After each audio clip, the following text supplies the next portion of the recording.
Okie dokie. By the way, if we finish stationary points, if all you want after class, we could like do a little live, and I could correct the questions and I could show you like the little extra, or we could see how it goes, right? Okay, so stationary points. Bam, stationary points. So at the stationary point, the derivative, the first derivative, the gradient is actually 0. So at the stationary point,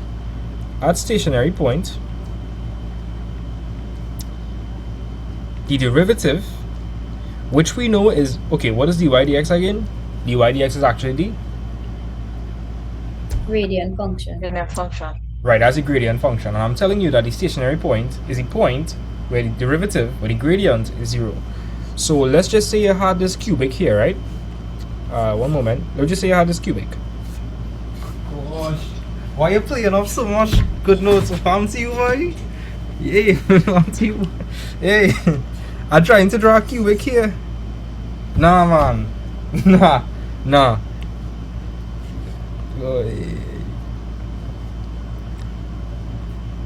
Okay. Kamaya, do you know what a gradient of 0 looks like? A straight line. So this have a gradient of 0. Oh, that is what I wanted to hear, horizontal. So Wait.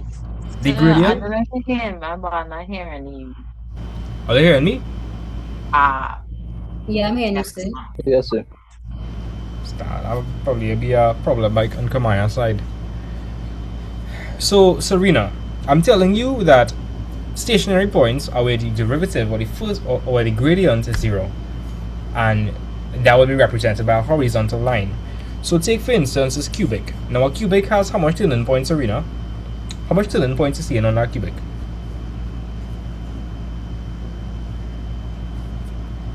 Two? You see in 2. You see in a high one and a low one. What do you think we call the high turning point? The maximum. Yes, that is it. We'll call that the maximum turning point. So if they ask you for the nature of the stationary point, you say a maximum. What do you think it called this one, since it goes down to the lowest point? The minimum turning point. Right, this is the minimum turning point. Now at every single, okay, at both of these points, we know that dy dx would be what? 0. Exactly, dy dx would be 0 at these 2 points. And let me explain this. What would tell you it's a maximum turning point is if the second derivative, so you differentiate another time, if the second derivative is, let me see if I can figure this out, right? Until you would have done quadratics before? Quadratics. Yes, sir. Yes. Alright. The equation of our quadratic is ax squared plus bx plus c, right? That's the form of our quadratic. What would tell me if that's a maximum or a minimum? Whether A is positive or negative. Right, if a is positive, is a maximum or a minimum? Minimum. Because it's a smiley face. If a is negative, sad, so that's a Maximum. What if I told you it's the same thing here? So for d2y dx squared, which is the second derivative, it's a maximum if it is less than what? Less than 0. Exactly, less than 0. So if it's less than 0, that would imply negative, right? Yes, sir. And it would be a minimum when the second derivative is what? Oh, more than 0. Right, which would imply what? That the value is positive. Let me know if you guys understand that. Yes, sir. Yes, sir. Cool. So that's pretty much it. We could do a question. That's literally it. So at a stationary point, the derivative is 0, right? So that tells us that the gradient at any stationary point is 0. So let's do our question. So- Yeah? So, I know came back. So like I don't know what's going on with the d squared y. But I understand like the maximum turning point and the minimum. Right, d2y dx squared is just the second derivative. Okay. So let me explain. The first derivative, that's a gradient function.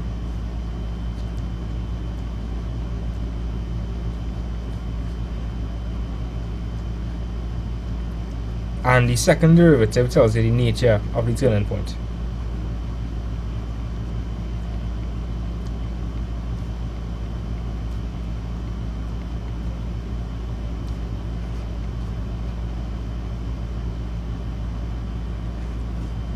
So you're probably wondering, what do you mean by that, sir? Okay, so Kamaya, do you understand that there are different types of turning points? There's maximum turning points and there's minimum turning points. Yes, sir. Right. So if you find the second derivative and you plug in the x value at the point you want to test, if you get a negative value, then that turning point is a maximum. If you plug in the x value into the second derivative and you get a positive, it's a minimum turning point. You understand? Okay. So first derivative means you differentiate it once, and second derivative means you're going to differentiate that one again. Okay. And that tells you the nature of the turning point, whether it's a maximum or a minimum. And let me see how smart all is, right? If a maximum occurs when the second derivative is negative, and a minimum occurs when the second derivative is positive, this point in the middle here, called the point of inflection, that occurs when the second derivative is what?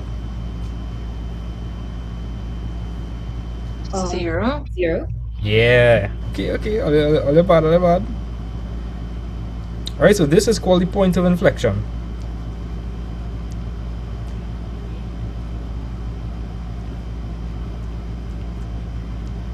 And at the point of inflection, we know that the second derivative is what? 0. 0. So at the point of inflection, d2y dx squared is equal to 0. Bam. Cool. Are you ready for a question now?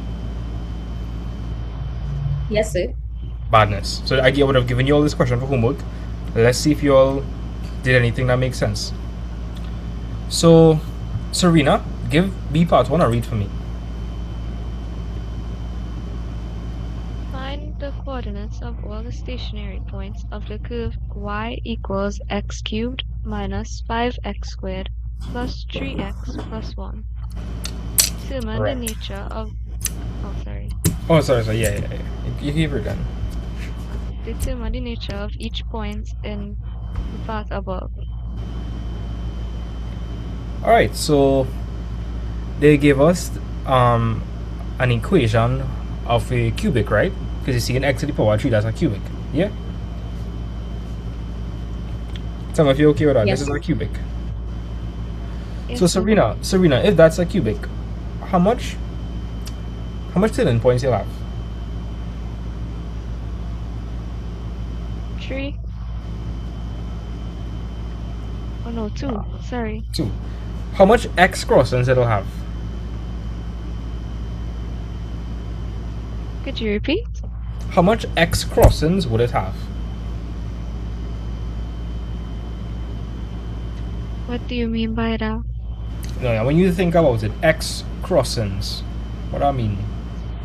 X crossing. What do I mean by that? I want you to figure it out. So if you have a graph, if I tell you x crossing, what does that sound like? X crossing.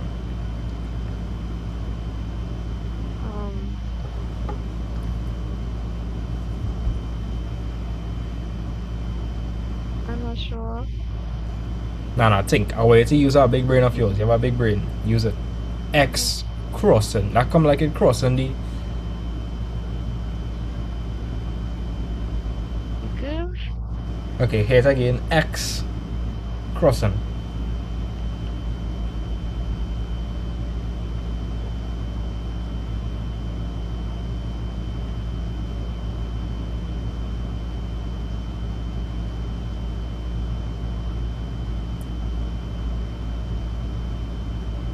think I get it. Alright.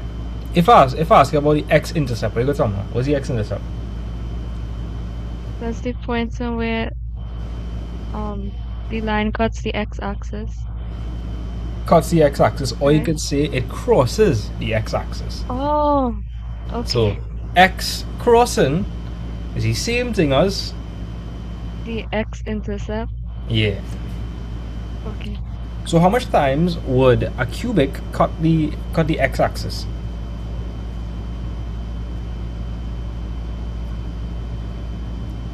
Tell me, Serena, how much linear factors would a cubic have?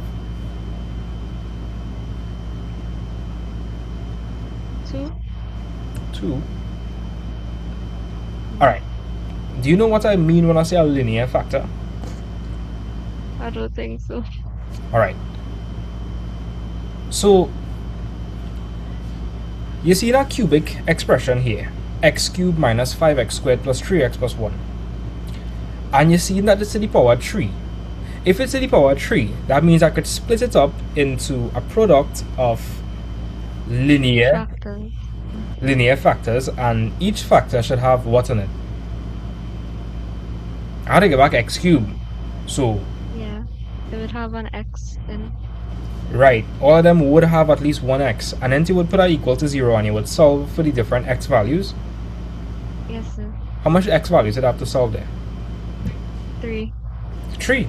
So, a cubic will have how much x crossings? 3.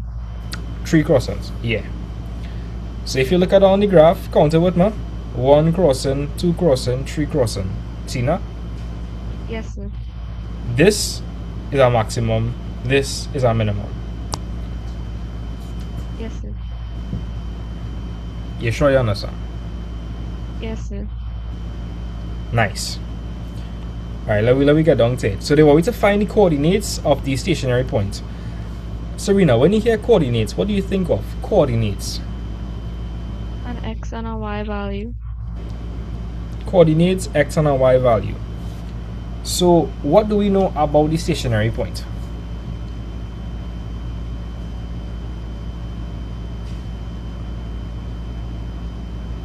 Tell me, what do we know about the stationary point? So we need to be able to find for x somehow.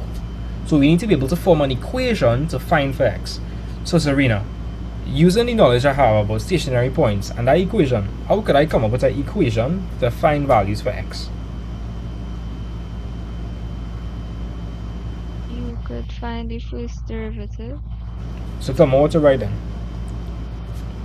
Okay, so it would be dy over dx Right, dy dx. is equal to 3x squared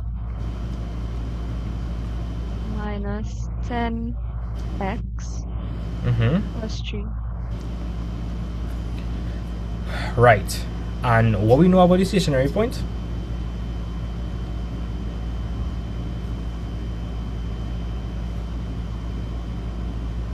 It's supposed to be equal to 0. What is equal to The 0? stationary- What is equal to 0? The gradient. Yes. And this represents the gradient, right? Yes. So I would have to set that equal to what? 0. You know, Serena, you out of like all the students I've met, like you have real potential. But I'm not seeing you come into like the extra lives and thing. Like you had a lucky, you had to use that brain. Like so, you have so much potential, you know. I was like, I know what it's like because I was a student with real potential, and I feel like I didn't really have much people to like, you know, give me that push. So when I see a student like you with real potential and like I see her, like I'm not seeing you and thing in the lives and like doing the extra stuff, I'm concerned. I wait to like awaken the math piece in you. Okay. I'll try. No, don't say you'll try. I'll do it. You'll do it, yes. Yes. Wait, eh? The way this be moving all, it would say I can't draw, eh? But I could actually draw in real life. POV, this is Serena. I don't think I'll get it. So we get it. Everybody get the jokes. I don't think so. But anyways, does everybody understand what I'm saying, right? We have to come up with the coordinates of the stationary points. We realize that this is a cubic. If it's a cubic, it'll have how much x crossings? Tell me, people. Is a cubic? How much x crossings they gonna have? 3x crossings. Right, so you're gonna cut the x-axis 3 times, right? If it cuts in the x-axis 3 times, you know what I mean? I mean it will kind of look like this. And if it's looking like this, how much stationary points it have? 2 stationary points. Exactly, that's why they said find the coordinates of the stationary points. And we know at these stationary points the gradient is. 0. So by finding the first derivative and setting it equal to 0, you're gonna end up with an equation in terms of what? We end up with an equation in terms of what? In terms of x? Right. And therefore we could solve for x. And you'll see in that or no? Oh, yes, sir. Right. Stay with me, guys. Stay with me. So does everybody agree you'd be able to find for x value? Yes or no? Yes, sir. How about the rest of you all? Could everybody solve this and find the x value? Yes, sir. Yes, sir. They said coordinates, so what will you all do next, Serena? If I have an x value, how am I going to find the y value? I would substitute the x value into the equation given to solve for y. Would I plug it into this equation? No. Because that equation would give me y, that equation would give me the gradient. I have to plug it into this one, because that would give me y. Yeah. Yes. So you know what to do then. Let's factorize this. So we'll use the AC method. So A is 3, C is 3. So you're gonna get 3 by 3, which is 9. We're looking for two numbers that would multiply to give us 9. And long I do not do AC method. I don't do it. But it'll be fine anyways. So we could use 1 by 9. Yeah. And we're also looking for two numbers that would give us minus 10. So Serena, so like 1 by 9 would give me back 9. But if you use 1 plus 9, would you get back minus 10? No, sir. Nah, so we should probably use what? Negative 1 and negative 9. If you add negative 1 and negative 9, what would you get? Negative 10. Right, negative 10. Y'all okay with that? Yes, sir. And so what we're going to do now, right, we're going to split this middle term. That minus 10 could actually be represented as minus 1x minus 9x plus 3. How we looking? You looking good so far or bad? Looking good. Good. Right? We're going to put on the Great Wall of China. And we're going to factorize each half. Serena, what we could pull out from that over there? X. We could pull out x. And if I were to pull out x, what I write on the inside? 3x minus 1. Right? And here what? If you do this correctly, you know for a fact, you're going to get back 3x minus 1 here. You understand? Yes, sir. All you have to do now is figure out what would I put here to multiply to give me minus 9x. What by 3x would give you minus 9x? Minus 3. Yeah. And watch, minus 3 by minus 1 gives us back 3, so we could. What could we now factor out from both of these? The 3x minus 1. Right, and what I write on the inside? X minus 3. And that will be equal to 0, yeah? Yes, sir. So we end up with 3x minus 1 is equal to 0, and we end up with x minus 3 is equal to 0. So when you make x the subject of the formula, you're going to move across the minus 1, that'll be 1, then you divide throughout by 3, that's it. Over here, when you move across the minus 3, that'll be x is equal to 3. Let me know if you understand. Yes, sir. Now, Ole, is that a coordinate? Is that a coordinate? No, sir. That's no No, y sir. value. Now I know, I know like good enough. Some Ole gonna do, some Ole gonna write a third comma 3. I know that. I know that. Zachary. Zachary, you could do Nah, that? sir, nah, sir. When Nathaniel, there boy. Nathaniel, you could do that? Nah, sir. No. Let's tell him that now, you know, but I think crazy things happen in the exam. Tell me, Nathaniel, how would I figure out what y is? I have x is at 2 and x is 3. How am I going to find for y?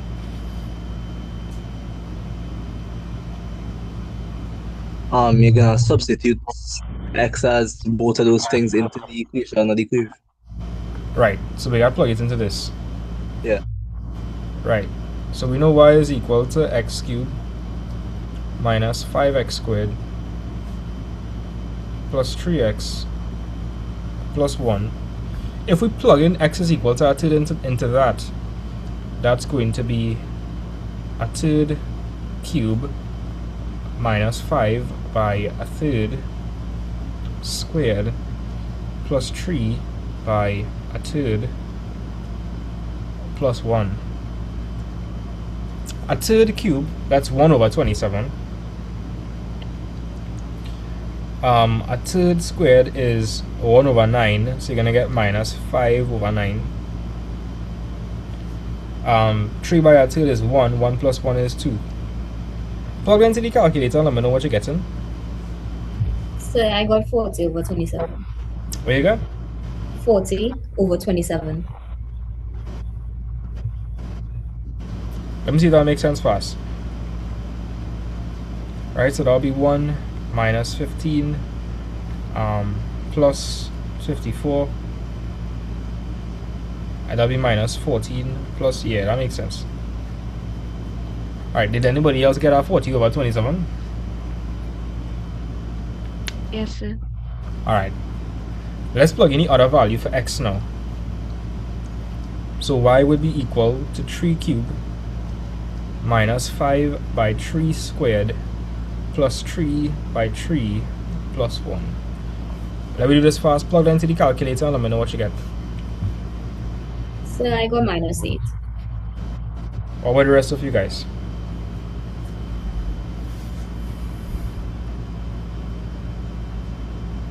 Let me know. Minus 8. Yes, sir. Yes, sir. Yes, sir. I got minus 8. And so what would the first point be?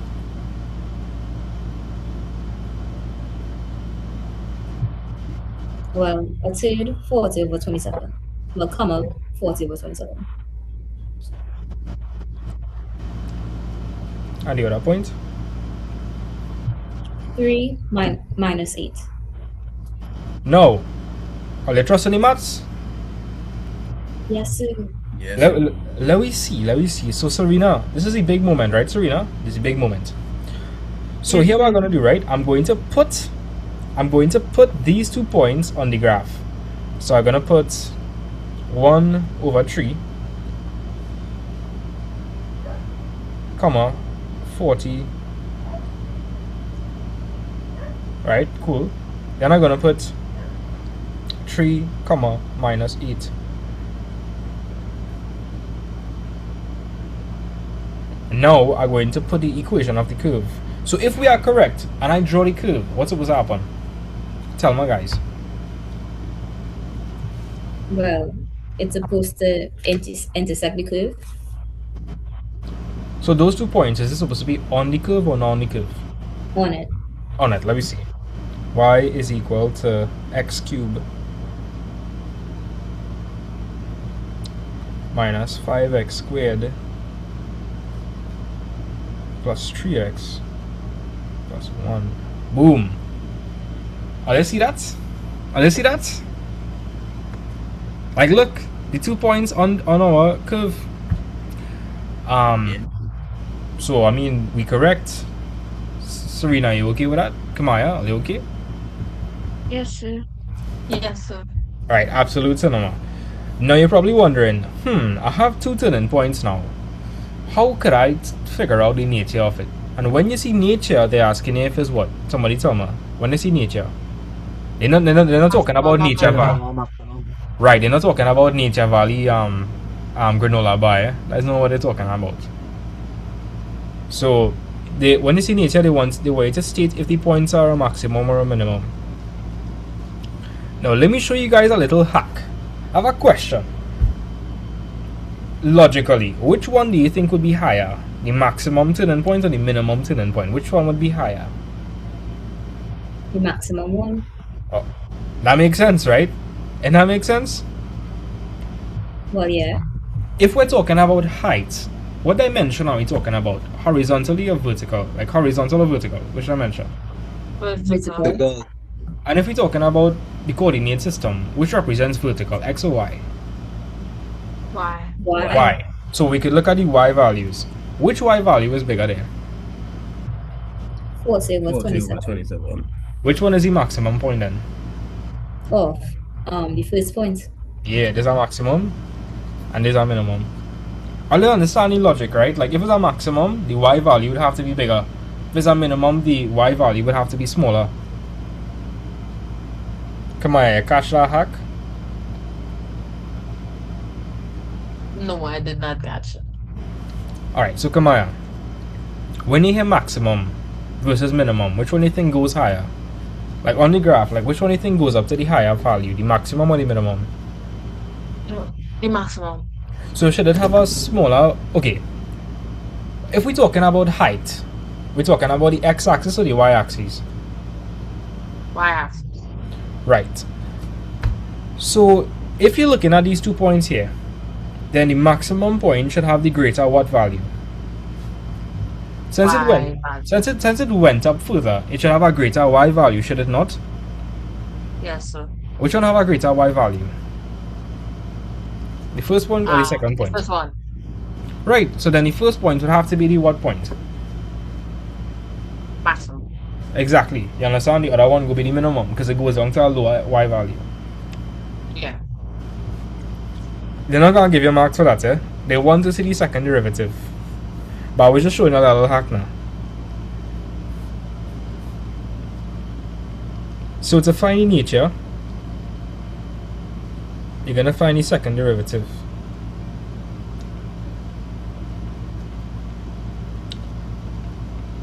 So Serena, don't get scared. Second derivative just means to differentiate another time. So didn't we differentiate once so far? Yes, sir. Yeah, we differentiated once thus far.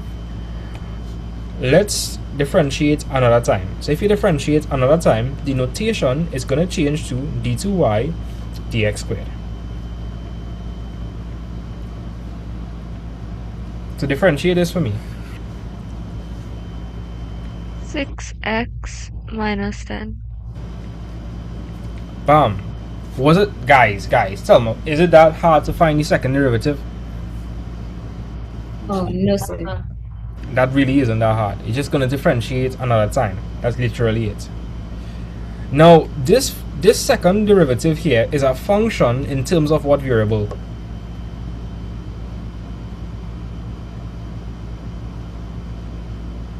What's the variable for that function?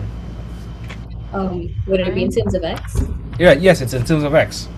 And so, what do you think we're going to plug into this? A y value or x value? Well, an x value for sure.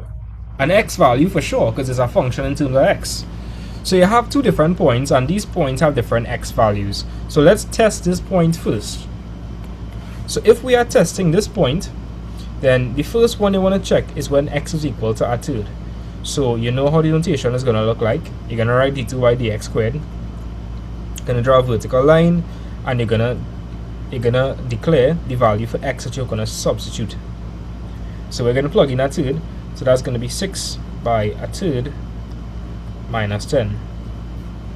6 by a third, that's 3. 3 minus 10 is what? Minus 7. Minus 7. Good, minus 7. Nice. So here what? Is 1, 3, 40, 27 a maximum or a minimum? Well, I'd say a minimum. No, it's a maximum. It's a maximum. Wait, how? I get lost. Alright, if it's a negative, it's a maximum. Oh, yeah. Sorry. Okay, I'm back. Yeah. So you'll say since d2y since d2y dx squared is less than 0, this is what I want to see. A third 40 over 27 is a what? Maximum.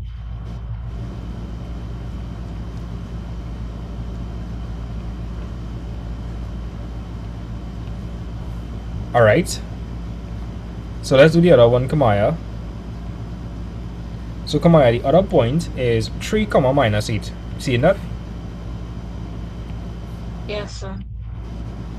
And so we're going to plug in what value for x into that? 3. So that'll be 6 by 3 minus 10. And you're going to get 18 minus 10, which is 8. And so the statement you write, you'll say since d2y dx squared was more than 0, then 3 comma minus 8 is our what? Minimum. Right, is a minimum turning point.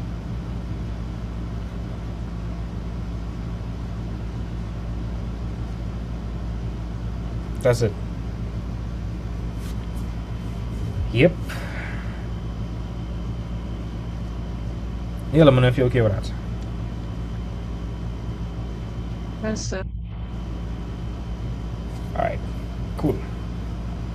All you understand stationary points? Have anything here that tying all up? No, sir. I don't think so now. Alright. Sachin, I know you're sick, that's why I didn't call you much, but tell me Sachin, you have anything here that confusing you like this real straightforward? Tell me Sachin. Hard, easy, straightforward, what going on? So it kind of normal. Alright, so Sachin, let me test you. Sachin, at the stationary point, what's your gradient? 0. Right. So that would mean dy dx is 0. Cool. If d2y dx squared is more than 0, that's a maximum or a minimum? Then That's a minimum. And if, well, of course you understand is the alternative, right? If d2y Yeah. dx squared is less than 0, that's a max. yeah.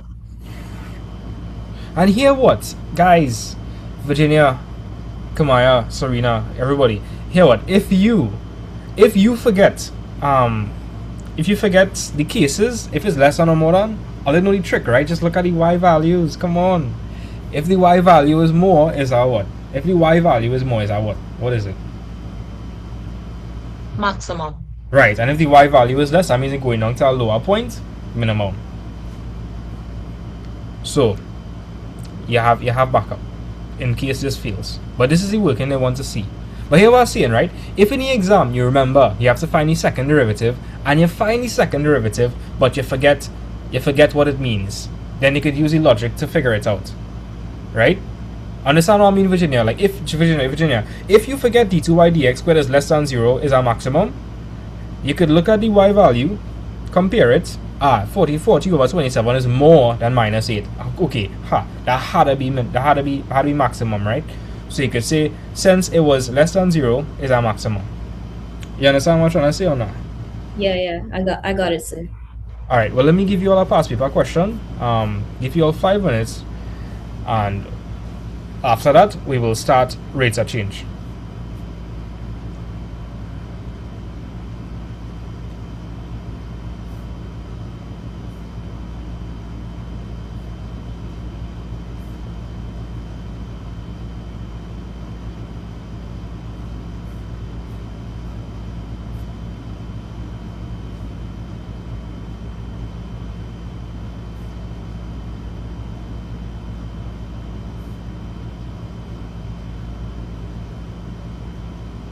It's really easy. It's too easy, but I'll give you it anyways.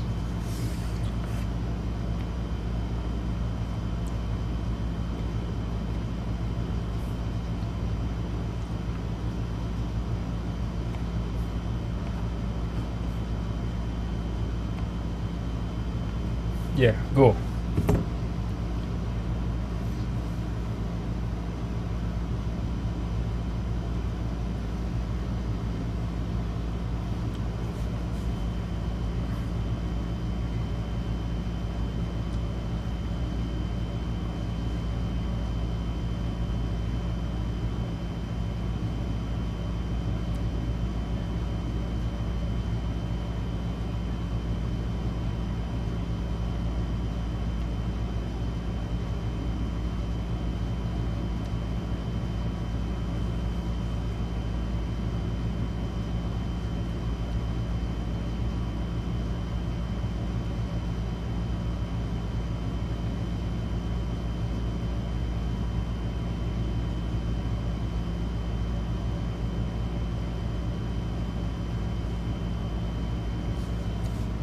So I'm gonna give all you 4 minutes. So by 5:45 we should have an answer. Again, after this we're gonna move on to rates of change, and that's pretty much it for differentiation. From there we just have to do practice. Copious amounts of practice. I'll be back.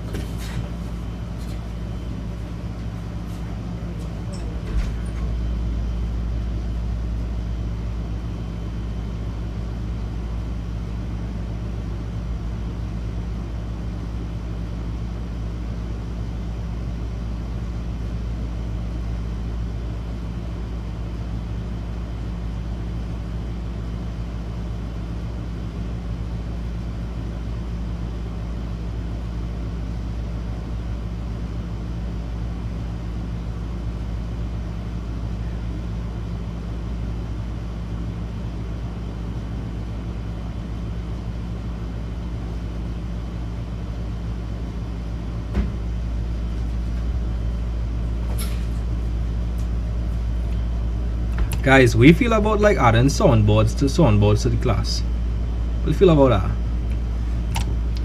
That good.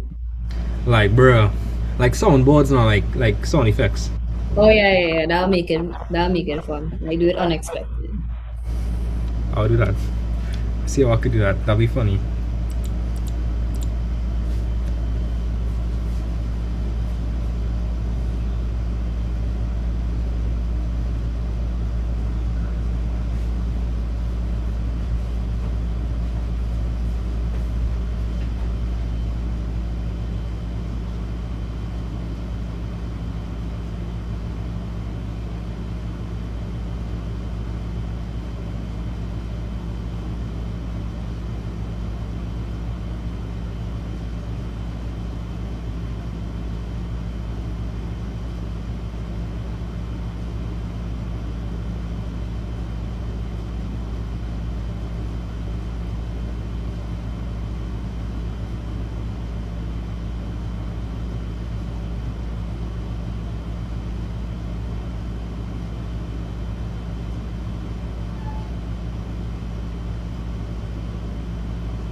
Guys, what's going on? Are we getting through? Are we cooking?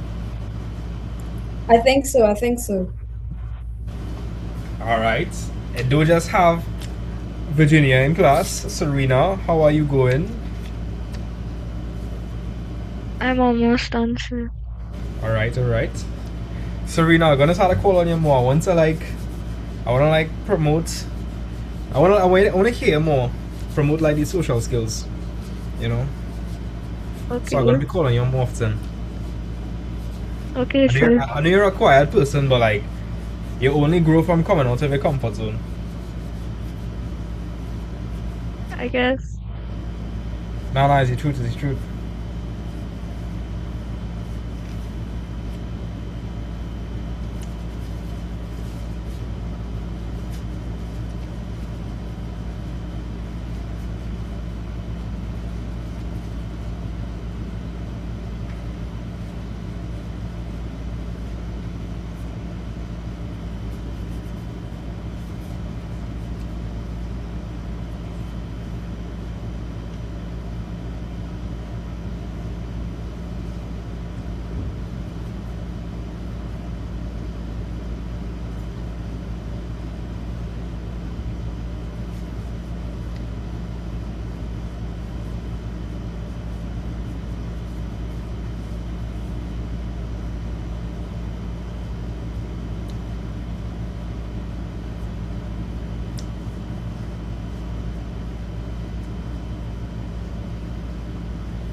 Okay, I believe that the time is up for sure. Yeah, the time is definitely up. Send me what you have.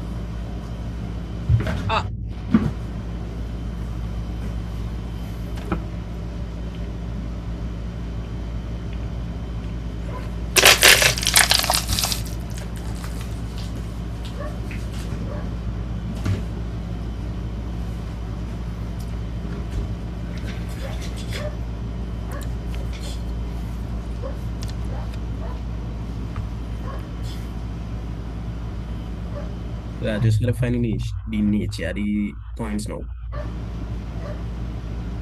Wait. It was doing part one the whole time? I'm not judging or anything, but if this is the case, we gotta work on the speed. We gotta work on the Yes, speed. I had to work on my speed for sure. So So Zachary, we could do part one together. I wanna show you how fast you can do it. You are capable of doing that so fast. Come on, I gotta buy one of this for Nathaniel and force him to wear it. He wants one. Oh, he wants one, But okay. not like exactly like that, but similar.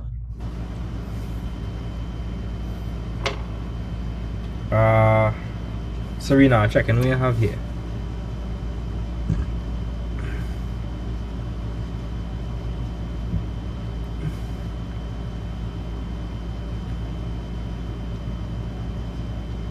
Alright, so Serena, Yes, sir. one thing you left out. At the end, you're supposed to say since d2y dx squared was more than 0, then 0 minus 1 is a minimum. And you're supposed to do the same thing for the other one. Since d2y dx squared was less. I was just writing that. But you said to send what we have so far, so I said Oh, that. oh, I see. Makes sense.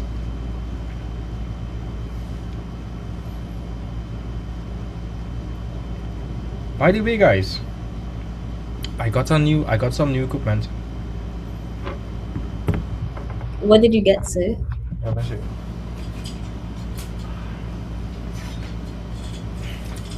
I got a new lights. Ooh, nice. Yeah. Is it like multicolored or is it just like white? It's like white, blue.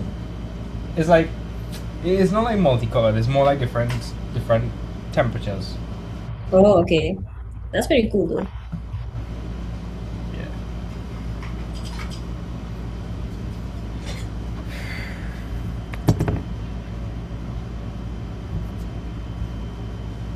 The next videos I have in mind, they're gonna be extraordinary. They're gonna be amazing.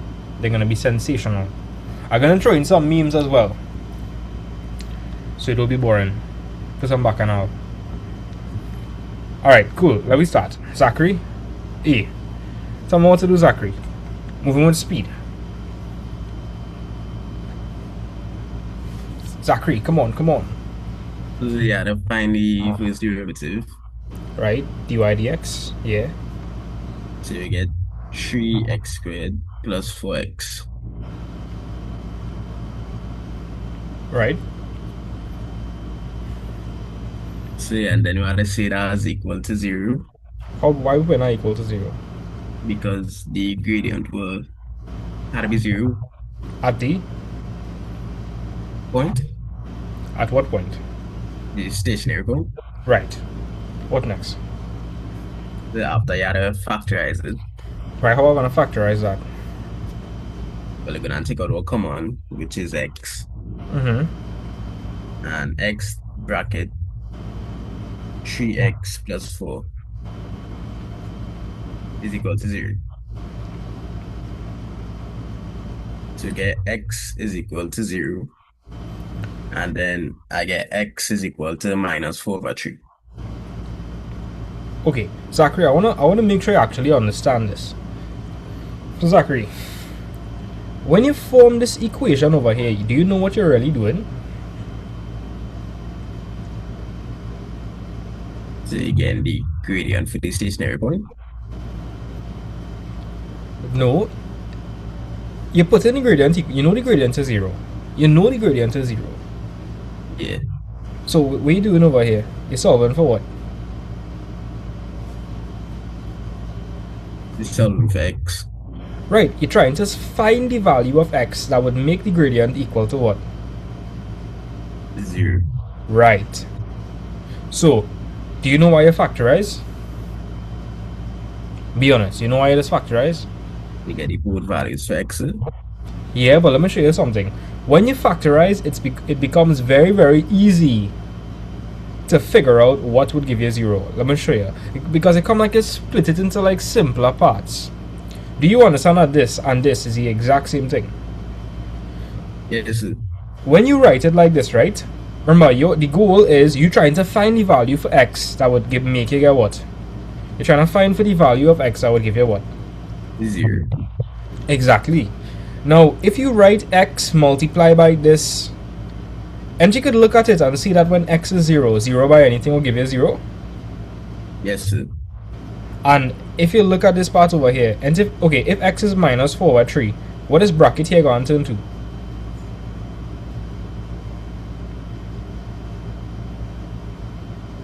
No. You tell me one of the answers was x is equal to minus 4 over 3, right? Yes, sir. So when x is minus 4 over 3 and you plug it into here, inside the bracket, what's gonna happen? We're gonna get inside the bracket. Or 0. Aha, you're gonna get inside here, you're gonna get 0, and 0 by anything is 0. right. So that's why you factorize. You factorize to get it as a product of factors, simpler factors, so you can see what value for x. Okay, Zachary, when you write something as a product, it becomes very easy to see what will give you 0, because you know anything by 0 is 0. right. So x is 0, x is minus 4 over 3. What next? So then you're gonna plug the values you get for x into the original equation. Mm-hmm. Yes, so you can put 0. Yeah.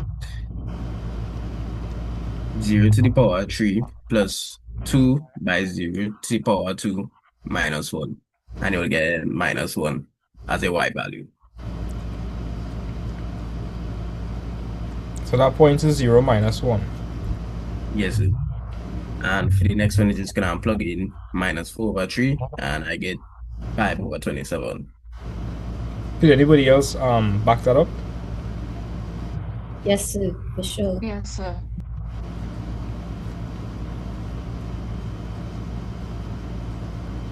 Right. We get minus 5 over 27. Yes, sir. No, not minus. Just 5 over 27. Okay, how much of you guys were able to get this? I got that. I got that just. Cool. So, question. Without finding the second derivative, which one looks like is the maximum point? You wanted 5 over 27. Exactly, because the y value is bigger. It goes up to the higher value, higher y value. So it goes up higher, it's the maximum. So just by looking at this, we could tell that this is the maximum, and we could tell that this is the minimum, but we have to prove that using the second derivative test. So let's do that. So when Zachary, anytime they ask you for nature, you have to find the second derivative. Yes, sir. d2y dx squared, we have to find the second derivative.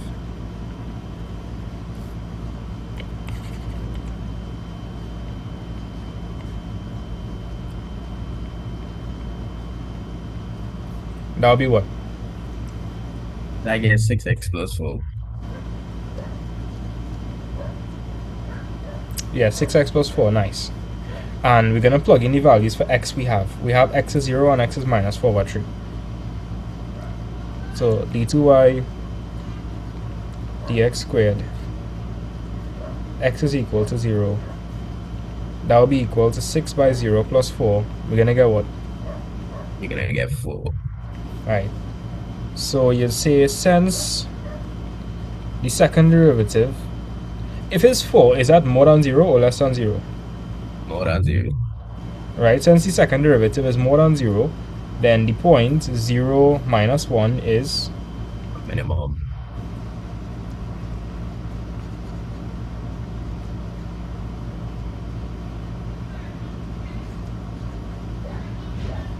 Right. What's the other one?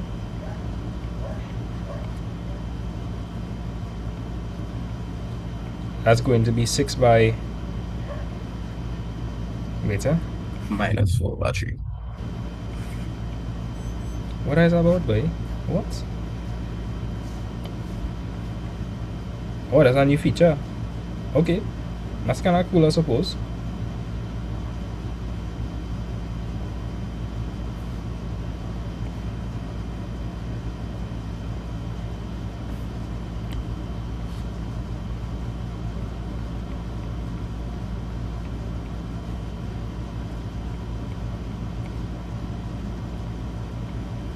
So 6 by minus 4 over 3 plus 4.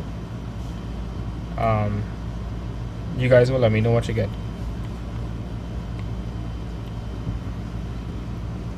What we get? Minus 4. -4.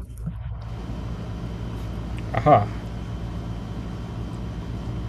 So since d2y dx squared is less than 0, then you say that the point is going to be minus 4 over 3.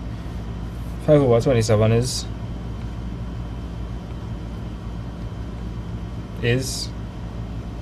A maximum data point.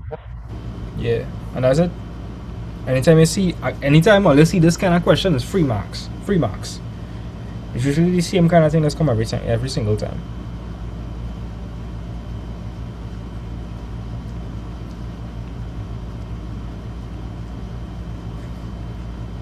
Okay, everybody feeling alright with this kind of question? Yes, sir. Yes, sir. Yes, sir, I'm fine. If this come for 10 marks, a little better get that 10 marks, eh? 10 marks? That easy 10 marks. Come on, guys. If that come, they had to get that 10 marks. Yes, sir. Now, let me look at it. Okay, let's look at the hardest type of question they ever brought on this topic. This is the hardest question they ever brought. Yo, well, okay. So far, every teacher I've watched on YouTube or whatnot has done this question wrong. Nearly everybody has done this question wrong.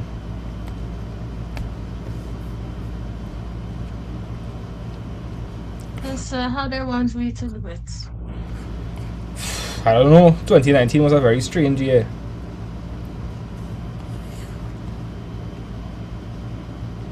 Yeah, this question was so hard. 90% of teachers were wrong. Like even the big guys. I wouldn't say nobody's name, but like everybody's wrong. Like I actually reached out and then there was like, oh yes. So I'm going to let Kamaya help me with this one. Yeah. Oh.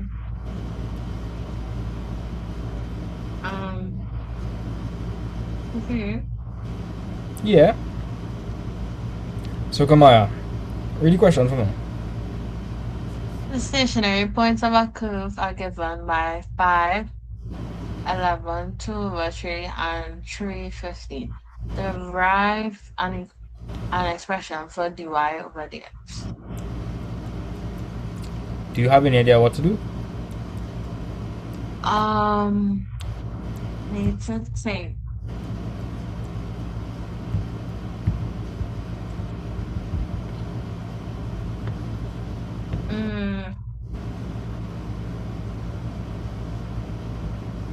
Wow. Those points would be the second derivative. Wait. What am I talking about?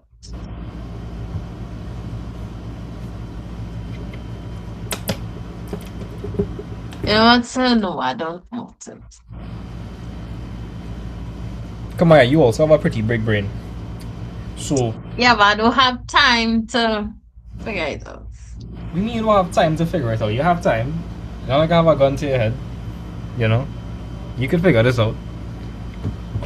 Sure. So let's read it. They're telling us that the stationary points of a curve are given by this. First of all, do y'all think, okay, how much stationary points do they list? How much stationary points? 2 stationary points. If it have 2 stationary points, it suggests that it is a what kind of graph? A cubic. Cubic. I'll get it. I'll get you lingo by now, right? This is a cubic. For sure. This is a cubic.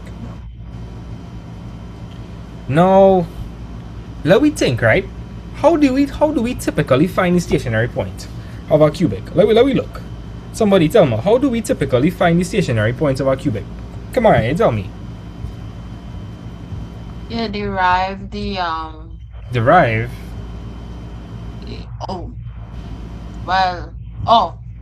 Yeah. Derive. That's not Differentiates. different. You find the first derivative. Yeah.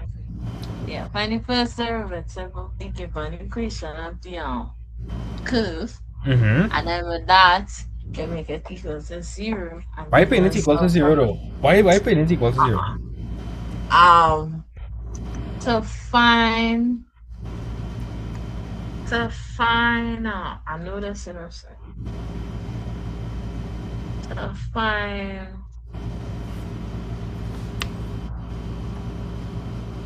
You know what I do? Now you know. What we know about the stationary point? The stationary point's gradient is 0. Right. And what does dy dx stand for? The gradient function. Right, gradient function. So we say that the gradients at the stationary point is 0. so let me look at the steps, right? Because you had to reverse engineer this question.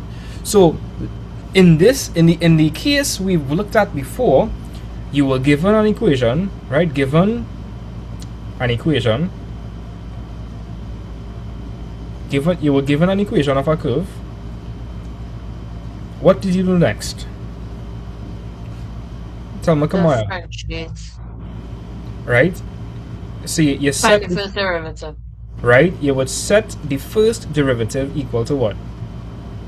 0. Or the gradient function.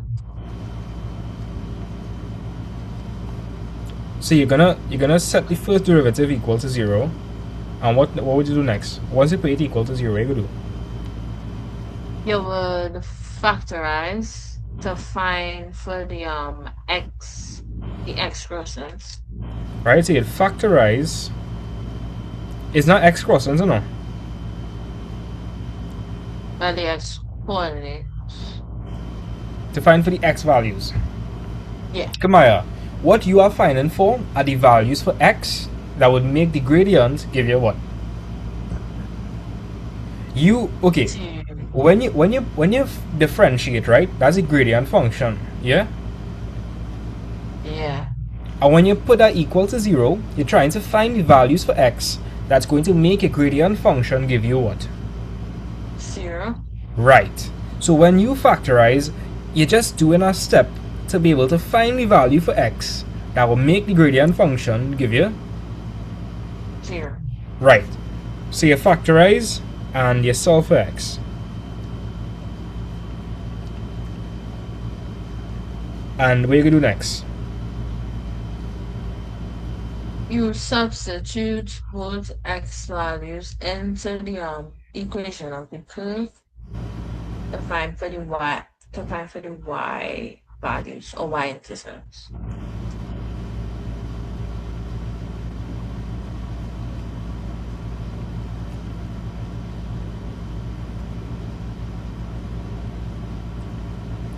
And then you have your point. Guys, did I do anything here that you didn't know? No, sir. No, sir. So let we look at these steps carefully. So the first thing you're gonna do, you're gonna differentiate, right? And you're gonna set the derivative equal to what? 0. 0. Right. And then you would look at the step carefully. You would factorize and you would what you gonna do? You will solve for x. I would solve for x and then I will plug that in to find for y. Yeah? Mhm. So guys, let's work in reverse now. We're gonna work in reverse. let's just say I was given these 2 points, right? Stay with me, Olive, stay with me. Let's just say for a moment I was given those 2 points. From that, I will be able to tell what the coordinates of the stationary points are. Yeah or no? Yes, sir. Right. So where's the x value for the stationary point there? 1 over 3. Where's the x value for the stationary point here? 3. Alright, so x is equal to a third and x is equal to 3, yeah? Yes, sir. When x is a third, what would it make dy dx? 0. Yeah. When x is 3, what would it make dy dx? 0. Right, because Virginia, remember, these are the stationary points. The stationary points are the values for x that would make the gradient function give you 0. You sure you understand that? Well, I understand now that you explained, but at first I didn't really catch it. But I'm good now. Now, I'm going to explain it back to you. Oh, Do you understand that at the stationary point, the gradient function gives you 0? yes, sir. The gradient function is in terms of what variable? In terms of x? Right. So we're looking for the value of x that would give us 0 when we plug it into the gradient function. So in other words, the x value you get, if you plug that into dy dx, you're supposed to get what? Oh, you're supposed to get 0. Yeah. So these values for x here, when you plug it into the gradient function, you're really supposed to get what? 0. Right. Good. So Thank you, stay with me, right, guys? Stay with me. So so we're working backwards, right? We know x is a third, and we know x is 3. Are you with me? Yes, sir. Yes, sir. Right. So let's work in reverse. So we're gonna come here now. So if x is equal to a third, right? Stay with me. So if x is equal to a third, isn't that the same thing as x minus a third equals 0? Oh, yes, sir. Yes, sir. And isn't x equal to the same thing as x minus 3 is equal to 0? Yes, sir. Yes, sir. Right? If we get rid of the fraction and multiply both sides by 3, what are we going to end up with here? Would it be x minus 1? Wait, 3x minus 1 is equal to 3? No, 3x minus 1 is equal to 0, because remember, on the right Oh, hand wait, side. 0. I don't know why I said that. Yeah. And in doing that, we're going to get back 3x minus 1. Oh, yeah. We don't have to do anything here, but we're going to get back x minus 3. Good. Now, we know that stationary points happen when the first derivative is equal to 0. exactly. So, I have a question for you all. If both of these are equal to 0, then its product, what would the product give me? 0. 0. Oh. Because both of them are equal to 0. What's 0 by 0? 0. 0. Right, and we know that a stationary point happens when the first derivative is equal to. 0. 0. So we could replace 0 with. Come on, Virginia, you can do this. The first derivative. Yes, we could replace our dy dx. And if we expand this, we're gonna get back, this. And this is the original expression for dy dx.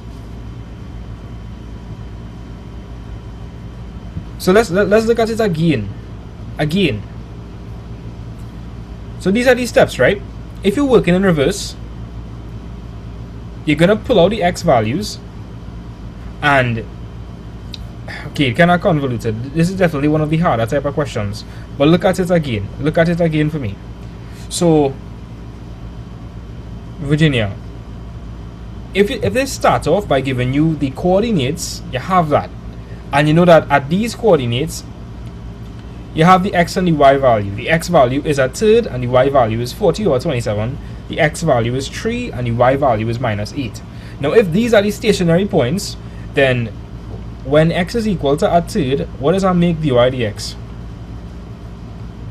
0. Exactly. And when x is 3, what does it make dy dx? Also 0. Come on, you understand that? Yes, sir. Rest of you all, do you guys understand? If that is the stationary points, then if I plug those x value into dy dx, it will give me 0. Because the gradient at that point is 0.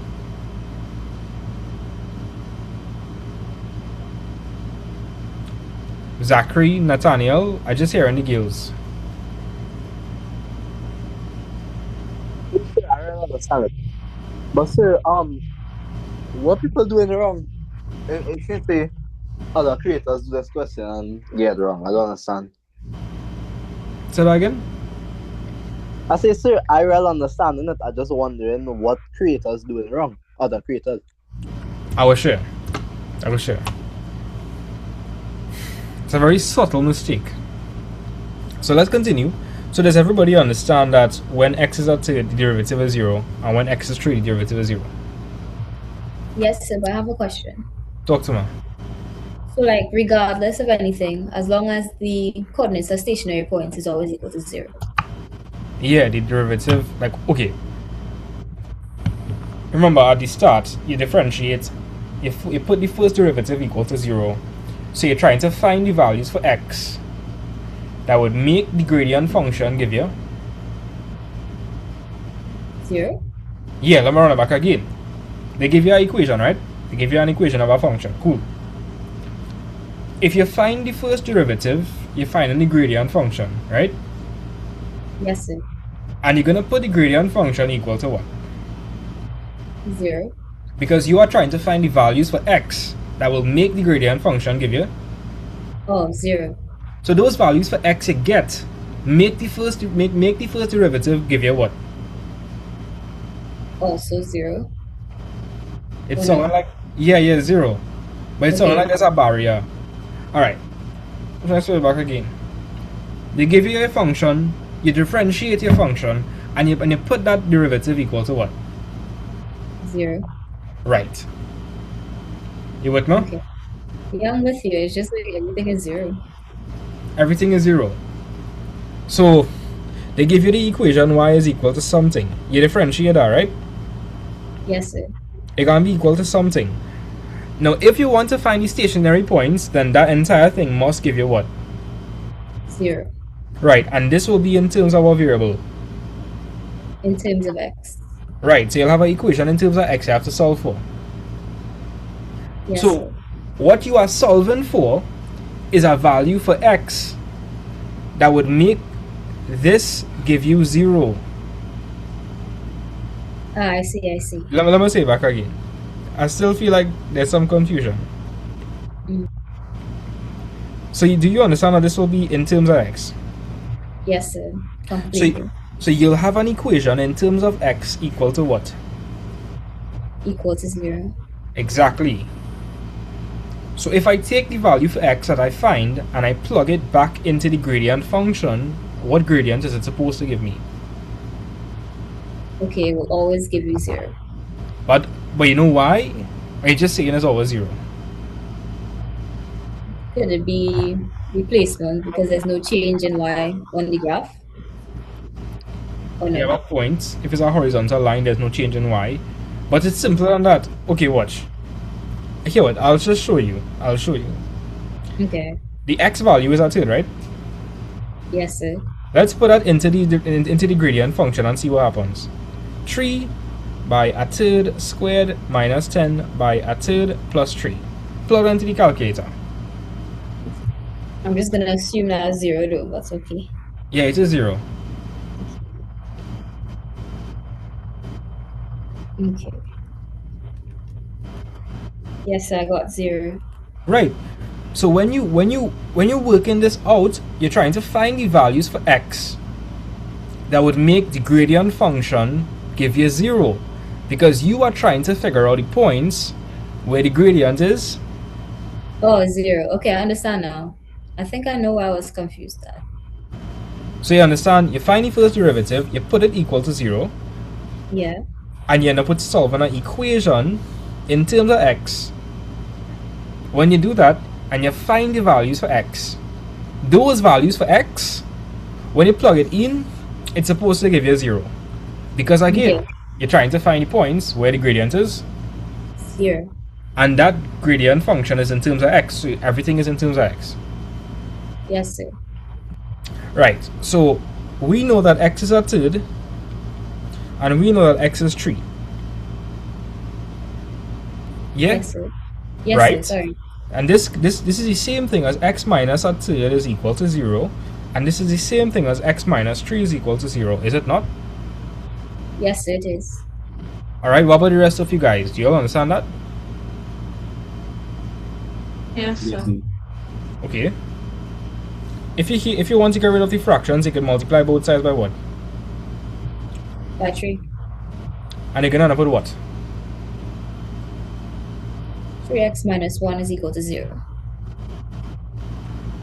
And over here, just x minus 3 is equal to 0. Yes, sir. Now I want you all to think carefully. Where would we have had gotten these two things from? By doing what? Like if we were approaching the question from the opposite direction, you know, you would differentiate, you would put it equal to 0, and you would do what? You would Factorize. factorize. You would factorize it. So if we're working in reverse now, you go want to say 3x minus 1 by x minus 3 is equal to 0, right? Yes, sir. Or let's see now like the reverse logic. Yes, Yes. sir. And we know that 0, what is equal to 0 at the stationary point? What is equal to 0? The gradient. Yes, dy dx, the gradient. And that's how you're gonna get dy dx. But there's something we're forgetting. It works for this question, but if I change up one small thing, things are going to change. So I need to show you all that. Give me a second, I need to come up with a question. I'm ask ChatGPT to come up with a question. Quickly, give me a second. ChatGPT not good at maths. It is. Like if you're paying for like a pro account and you have access to like Oh, the higher models, it's actually pretty decent. okay. Give me.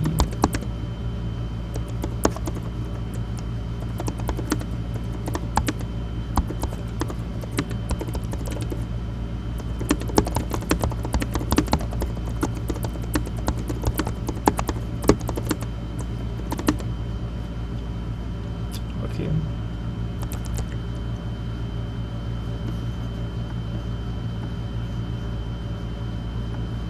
Yeah, give me a stationary point question where you have to find the coordinates of the stationary point and curve the cubic.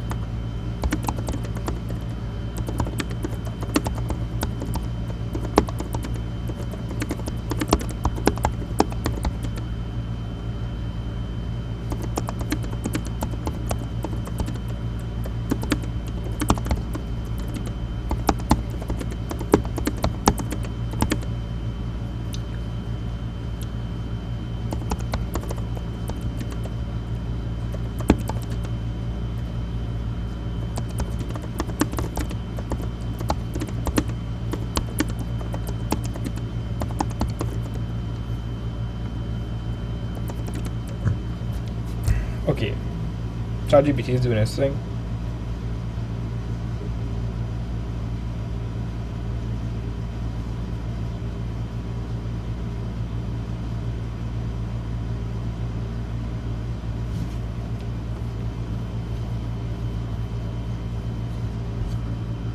Okay, let's do a question. So Nathaniel will do this question with me because Nathaniel is asking me, you know, sir, I understand everything, but I just don't see what others would do wrong. Sure. So Nathaniel, you there? Yes, sir. Yes, sir. So Nathaniel, if you work in the question in reverse, they give you the points. Let me run through it again, right? So Nathaniel, x is equal to a third, x is equal to 3. You move across the a third, x minus a third is equal to 0, x minus 3 is equal to 0. You multiply both sides by 3 here because we hate fractions. We're going to get 3x minus 1 is equal to 0 and x minus 3 is equal to 0. Then you go write as a product 3x minus 1 by x minus 3 is equal to 0. You replace 0 with dy dx. You expand that and bam, you get dy dx. What if I tell you the mistake creeps in over here? Now What? it just so happens that in this question, yeah, we'll get back dy dx. We will. But that's not the case for every single question. As you'll see just now. I'll show you. Before I do that though, let me give you a little something, right? Let me give you a situation. One moment.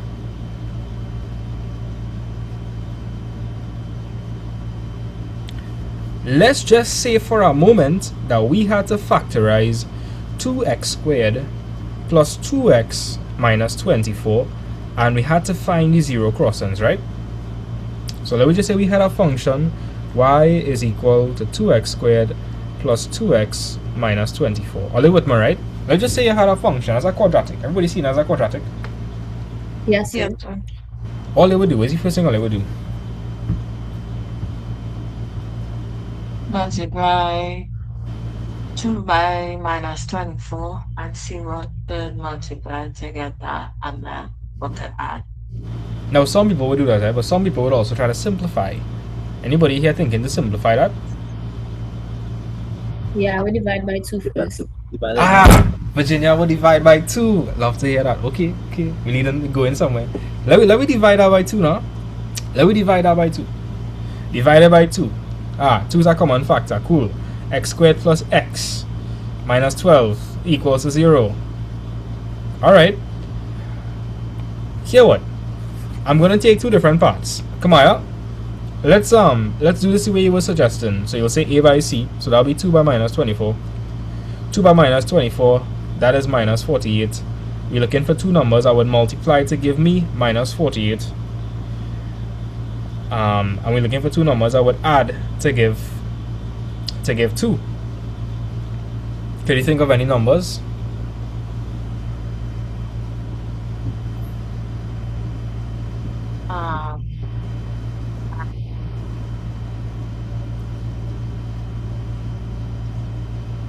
That's 6. 6 and what? Minus 8 and 6. Minus 8 and 6. That was fast. You're bad. Yeah. No, it will be 8 and minus 6. Yeah, because you want to get positive too, right? If you say negative 8 plus 6, you will get negative. Right? So 8 plus minus 6. Alright, so I'm going to split our middle term into 8x minus 6x minus 24 is equal to 0. You with me so far, Kamaya? I go in somewhere with this, trust me. Just hold my hand and stay with me, you will understand. But yeah, you with me so far, Kamaya? Yes, sir. Let me factorize this. You notice that 2x is a common factor. You factor out that, you can put x plus 4, bam. Then over here, it will be x plus 4 as well. X plus 4.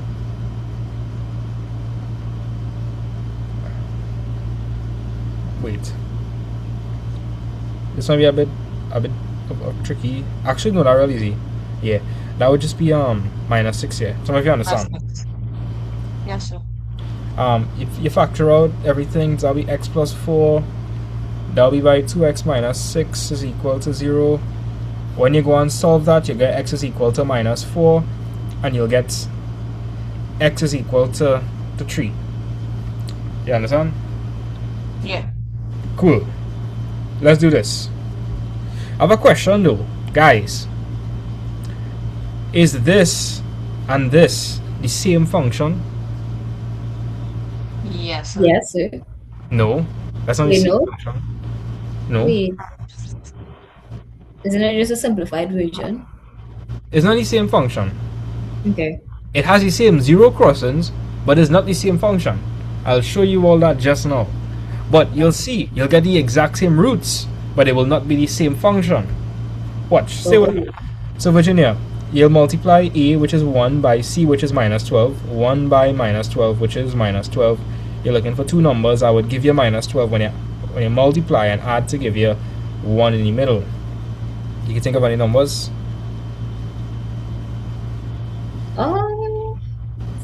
like factorizing. I would just plug in the No. You have to put that together working. okay. Come on. 3 and 4. I make a mistake. It is supposed to be minus 12 here. I go in cuckoo. Oh, minus 4. Yeah. What two numbers Okay. will give you? Minus 3 and 4. Minus 3 and 4, yeah. 4 by minus 3, that would work. Right, so I promise earlier I'll go in somewhere with this. Okay. So is this where the mistake lies? Yeah, this is where the mistake That's lies. the You'll same see. function. You'll see. Okay. I'll factor out the x. That'll be x plus 4. I'll factor out x plus 4 as well. I'll put minus 3 here. A little bit more so far, while you're confused. Yes, sir. But sir, didn't you like not have to do all that? Couldn't you just put like x plus 4, x minus 3? Because you know the a value is 1. Yeah, for sure. You can just do that. Okay. I don't know why I do know what this. It's okay. It's okay. X plus 4 by x minus 3 is equal to 0. When you solve that, you're going to get x is equal to negative 4, and you're going to get x is equal to... 3. Guys, did we get a different answer? Did we get the same answer? We got the same answer, right? Are you seeing that, right? We get the same answer. Yes, sir. But let me explain something.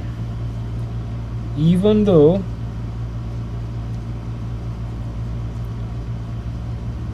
the zero crossings are the same,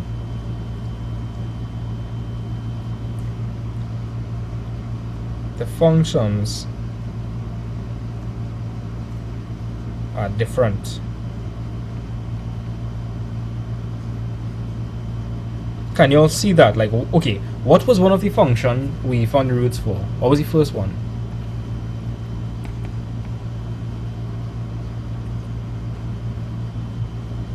Wait. 2x squared 2x plus plus 2x minus 24. Right, that was the first function, and then we divided that by 2, right? If you divide Yes. that by 2, you're gonna get another function, which is y is equal to x squared plus x minus 12. But do you all understand? Both of them give us the same roots, minus 4 and 3. Yes, sir. Let's plot it on a graph and see if it's the same thing. Let me do that, shall we? Okay. So y is equal to 2x squared plus 2x minus 24. That's the first one. We okay with that, right? You see in the 3 and the minus 4, right? Yes, sir. 3 and Now, yeah. like when you're done. Alright. Let's put the other graph now. Let's see if it's the exact same thing.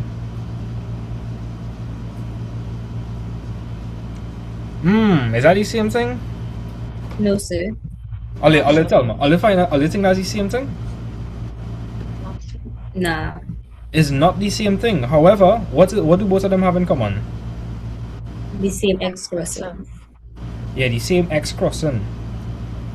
So that's a very important thing. If we want to get the original dy dx,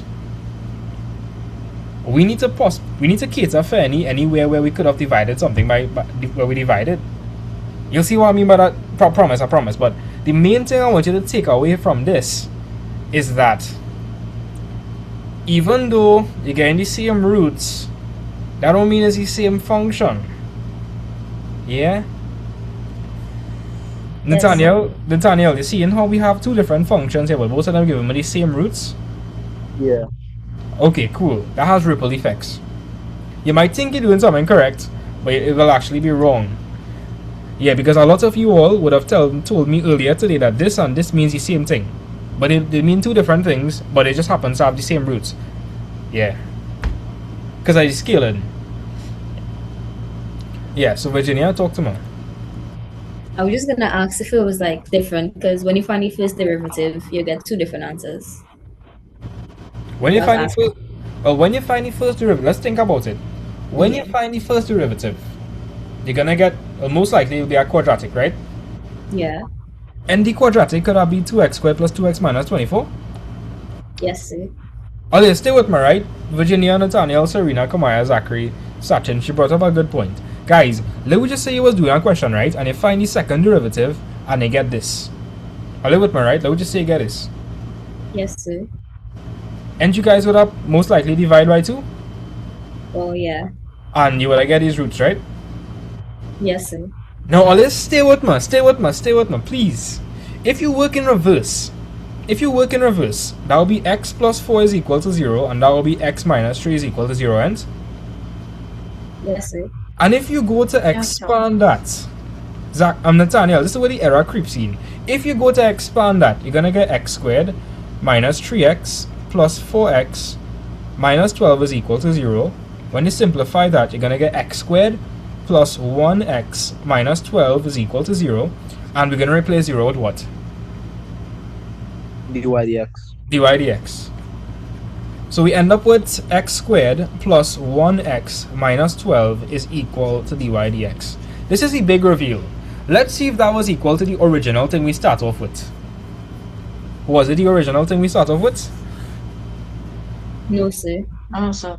No, because you know what we do? We're gonna divide it by 2 somewhere along the working because that's a common factor.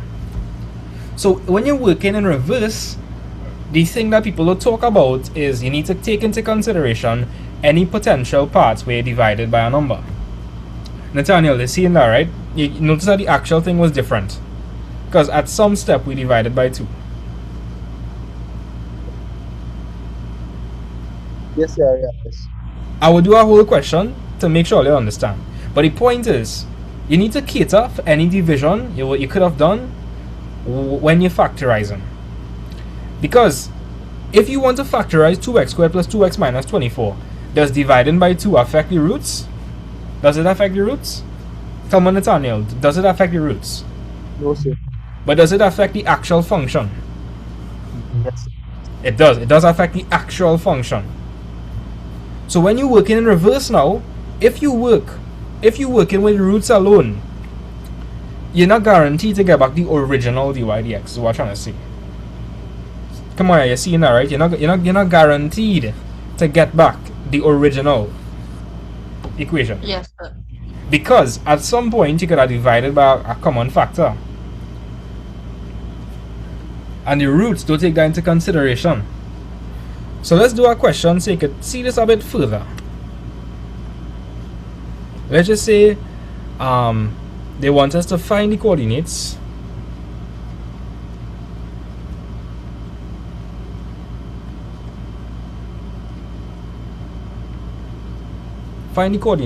of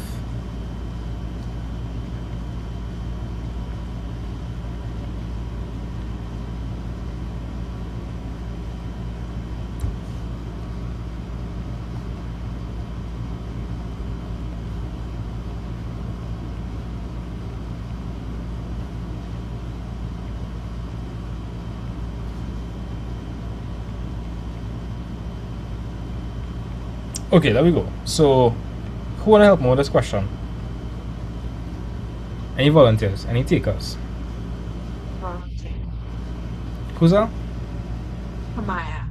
Kamaya, no problem. So Kamaya, what's the first thing you're gonna do? Well, Well. I would differentiate. Right, so you could say dy dx and you'll get 6x squared minus 12x minus 18, and Yes, sir. then you put that equal to what? 0. Right? What do you do next? Factors. No. This is where the error creeps in.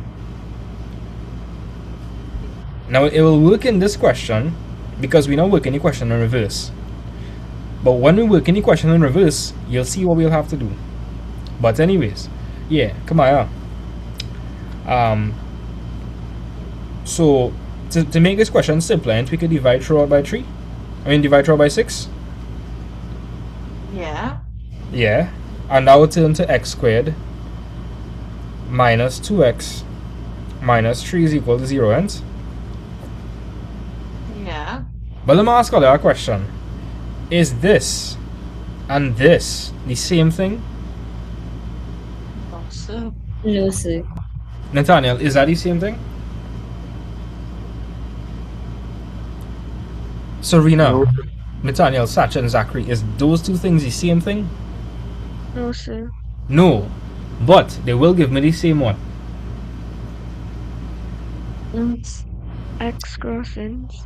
They will give me the same roots, x crossing, x intercepts, however you want to say it, critical values, same thing. So you understand, for this particular instance, I don't care if I divide by 6, I still get the same answer. Right? But guys, here's my question. Is this what dy dx is? Is that dy dx? No, sir. No, what is dy dx? What's actually dy dx? 0. No. Well, you're not wrong, right? Squared. 6x squared minus 12x minus 18. That's actually what dy dx is. This is not dy dx, but it will give us the same roots. So you'll factorize this. I put x here, I put x here. I want to get negative 3. To get negative 3, I could say 1. I could say plus 1 by negative 3. Bam.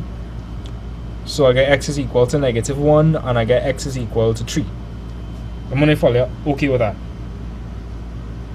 If you're confused about the factorization, this is a simple trinomial, meaning that it's just x squared. So to get x squared, that's just x by x. To get negative 3, 1 and negative 3 makes sense because we're looking for a number that would add to give us negative 2 as well. 1 plus negative 3 would give me negative 2, so that's why I pick 1 and negative 3. And then I say x plus 1 is 0. Move across the 1, I get x is negative 1. I move across the minus 3, I get x is equal to 3. Are you with me? Yes, sir. Nathaniel, Serena, Kamaya, are you with me now? Yes, sir. Yes, sir. Okay, what would you guys do next?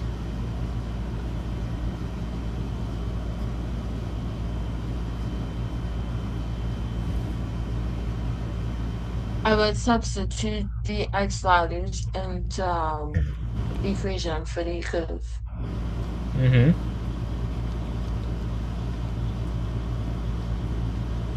And ChatGPT generate this question in like 2 seconds, eh? And it's a completely valid question.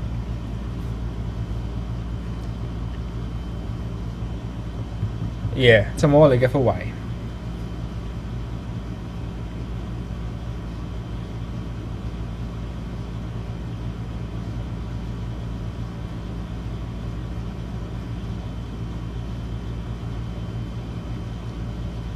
I got 17. What you all get? I got 17. 7-0? 17. 1 7. Oh, 1-7. Right, so my first point is minus 1 comma 17.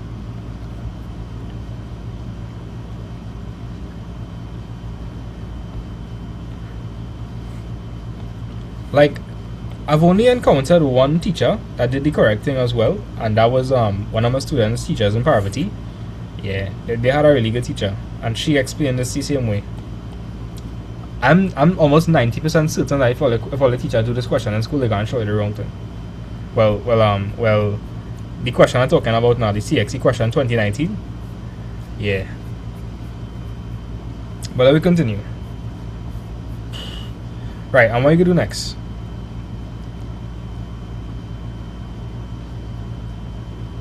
Kamaya, what do you do next?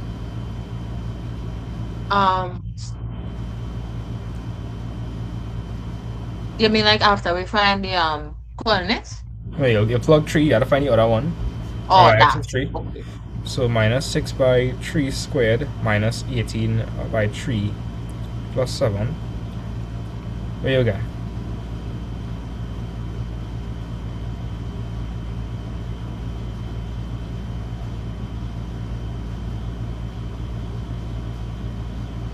I got minus 27. How about the rest of you guys? Just verify that. Yes, sir. I got the same thing. So the other point would be what? 3 minus 27. Okay, and all of us in class know how to do how to do a question like this, and everybody know how to do a question like this. Yes, sir. Yes, sir. Right. Nathaniel, Serena, Zachary, everybody know how to do a question like that, right? Yes, sir. Okay, good. That's terrific news. Nice. Let me flip the tables on you guys now. Given the stationary points,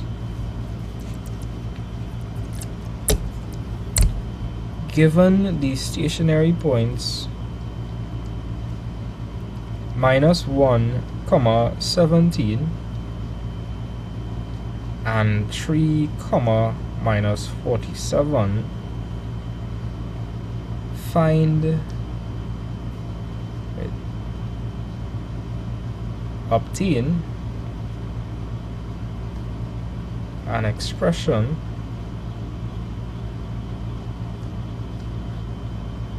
for dy dx.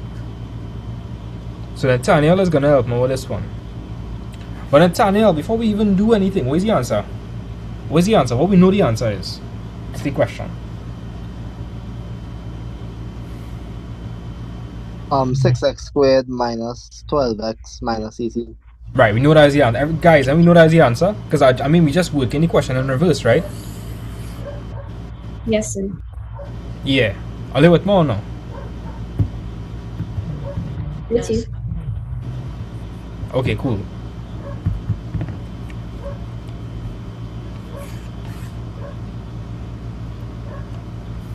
So herein lies the problem with this question. Let me show you. So Nathaniel, to start this off, and you would say x is equal to -1. Well, so you go say x is equal to what?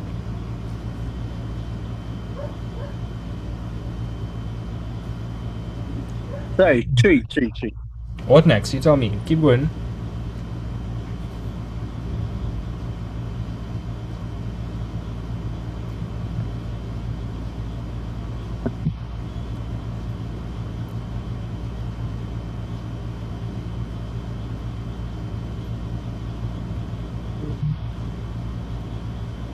Um,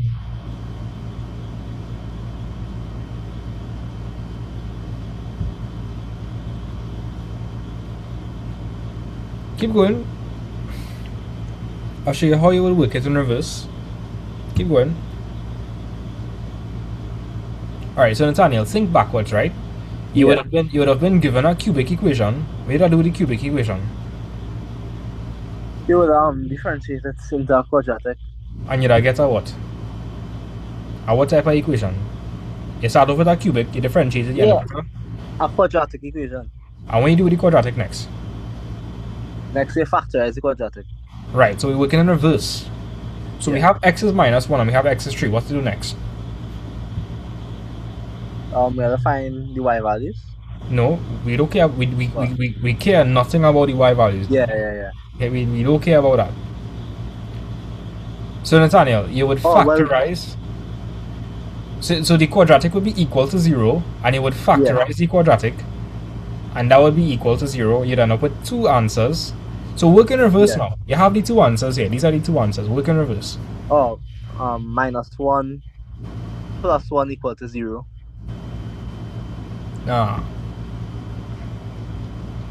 Okay, think in reverse, right? We're thinking in reverse right now. Look at this. X is a third, x is 3. If you work in reverse, what's the next line? The next line there is 3x minus 1 is equal to 0. And where's the next line for this? X minus 3 is equal to 0. Exactly, that's the next line. That they're working in reverse. So what's the next line for this then? If you're working in reverse. For x plus 1 is equal to 0. Right. Because I mean you would add 1 on both sides, so -1 plus 1 is 0. So x plus 1 is equal to 0. What about over here? Yeah, x minus 3 is equal to 0. And where you go say next? Then you'll say the product of those two things is equal to 0.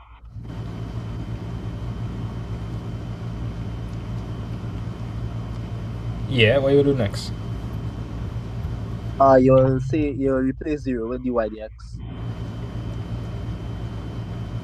But herein lies the problem. Let's expand that and see if we get back. Let's see if we get back dy dx. Expand that more. Alright, well, x by x, x squared. X by minus 3 would be minus 3x. 1 times x, it would be plus x.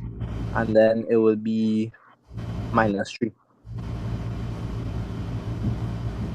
So it will be x squared minus 2x plus 3.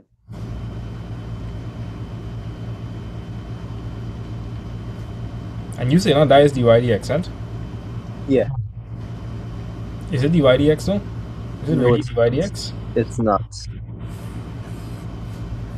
You see, you not taking into consideration. Remember, you're working in reverse, right? When you did the question in this order, entry divided by 6. Yeah. Yes, sir. So you would need to do what now? Take it back to the original answer. Multiply by 6. But how would you know to multiply by 6? We don't know that. Exactly. I don't know. Yeah. You wouldn't know that. So what you have to do is you have to multiply by a constant, an arbitrary constant k. We don't know what k is. Some way later on you'll have to solve it. But the purpose of doing that is to cater for any division. And then, so, k, if this was correct, k could just be 1. Well, k wouldn't be 1. You know what k will be? What? Figure it out. No, I know in this case it's 6. This case is 6. But k could be Yeah. 1. Yeah, k could be 1. K could Yeah. be 1. Yeah. So this is the mistake teachers make. They say that this is the answer. They just stop here. But that's wrong. dy dx, they're not taking into consideration that this is not dy dx, you know. This is not dy dx. What is dy dx is if I multiply both sides by some constant k, and I would end up with well, wait, give me a second. Right, so you would end up with this, and that would still be equal to 0. But guys, that is not dy dx. Virginia, do you understand? That is not dy dx. That is not going to give you 6x squared minus 12x minus 18. Yes, sir. Because when you went from here to find the roots, didn't you divide by 6? Yes, sir, we did. So if you wanted to get the original answer, what you have to do? Multiply by the arbitrary constant k, and in this case it's 6. Exactly. You see, you don't know where it is, but you know you have to multiply by something, and Yes, sir. exactly, you don't know where it is, but you know you had to multiply by something. So we put by k. Later on, let me explain something. If you want to find for k, you would have dy dx in terms of k and x. You would have to integrate that to find for y. You would have to plug in the points, come up with two simultaneous equations and solve. And that would give you k and x. And that would give you for k. It's very, very convoluted. It's not easy. But I'll show you all. Yeah, so when we multiply throughout by k, what are we gonna get? Tell me, Natanya.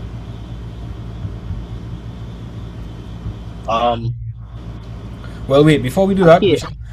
we should probably simplify. We're going to end up with x squared minus 2x minus 3 is equal to 0, right? Yeah. And then we multiply this by k. So you can end up with what?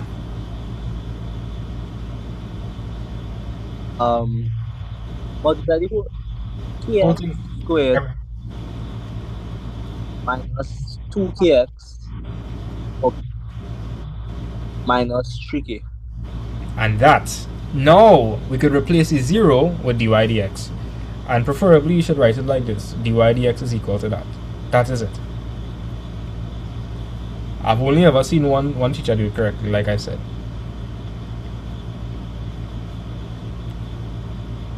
I don't know what they was smoking in 2019, but the questions in 2019 were brutal. Were like dread questions. Yeah. Oh, that sucks. So like, this is the answer. And you'll understand why I had to multiply by k, right? Some constant. Because Yep. if you're working in reverse, there could have been a step where you divided by a common factor. And so, when you're working in reverse now, and when you work in reverse, you're not taking into consideration what could have been multiplied by. So you had to multiply by some constant k to be able to figure that out. So let me show you how cool the maths is. All you probably don't know about integration as yet. But let me explain this. You know how differentiation is, okay, if you have ax to the power n, you know, if you find any first derivative, you multiply by n and you take away 1 from the power. That is the definition of the derivative for that kind of function. Yes, sir. Okay. Yes, sir. Well, integration is the reverse process of differentiation. That's what it is. It reverses differentiation. So if this is dy dx and I want to get back y, to undo the differentiation, I'll have to integrate that. So let me show you what I'm talking about. You know how, okay, if I were to differentiate that, what will I get? 3x squared. Right, so when you differentiate, you multiply and you take away 1 from the power, right? Yes, sir. So you multiply and take away 1 from the power. What's the opposite of that? Divided and adding 1. No, the complete opposite. So you'll add 1 to the power, add 1 to power, and divide. You understand? So Yes, if you were to that's the symbol for integration, by the way. If you were to integrate dy dx with respect to x, let me show you what will happen. Let me show you. So the first thing you're gonna do, you're gonna add 1 to the power. If I add 1 to the power, that 2 will turn to what? 3. And if I divide this by 3, I'm gonna get back what? X cubed. Yeah, isn't that what we started off with? Yes, sir. So guys, integrate. You don't have to understand it fully right now because I just showing you this so you can see that the math works out. But I want to let you understand something. Integration is just the reverse of differentiation. Come on, you understand that? I think you could digest that for now. It's just the opposite of differentiation. Yes, sir. If all integration does, it just reverses it to give us back y. So here what I'm gonna do for you. Let me see how cool the maths is. Because Nathaniel, I think you're real curious as to how we're gonna get back K6. I think you're curious about that, like how we gonna figure that out. You know? Yes, sir, I really was. Well, let me show you. So the first thing you would have to do is you'd have to integrate dy dx. You'll have to integrate dy dx, which is, and we integrating with respect to what? What's the unknown here? What's the variable? I shouldn't say unknown. What's the variable? K. No, k is not a variable. K is a constant. Oh, Remember, k is 6. We know k is 6. Trying to find k is 6. 6 is a tell me, 6 is a unknown or constant? constant. Exactly. So you we treating it like we know what k is. The real variable is x, and the function changes with respect to x depending on where you plug in for x. Yes, sir. Right, so we integrate them with respect to the variable x. And so you're going to integrate kx squared minus 2kx minus 3k, and we're integrating that with respect to x. Now again, integration is the what of differentiation? Tell me. Integration is the what of differentiation? The opposite, the inverse. The inverse. Exactly, so if I integrate dy dx, I will just give me back what? What I'll give me back? Since I'm reversing, what I'll get back? You'll get back the original thing, 6x squared. Wait, no. I'm supposed to get back this. That was the original thing. You're probably confused now. Let me explain. So, Nathaniel, you know how when you differentiate, you get this? Yes, sir.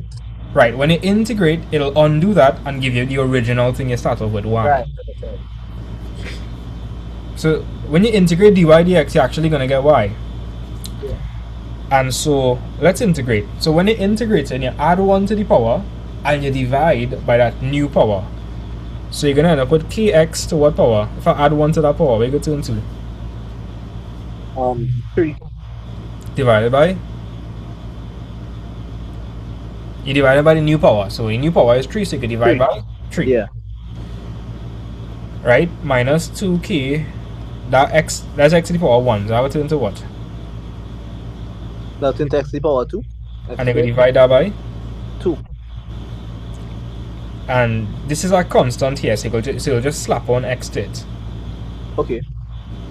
And since it's indefinite integration, you'll see, guys. I know it things sound kind of crazy here, but trust me. You know that meme where it's like the source is trust me, bro. That's literally where it is right now. Alright. In indefinite integration, you always have a random constant. So I'll put the plus c over there. We had to cater for that as well. Whew. So how much unknowns we have in this equation now? 2.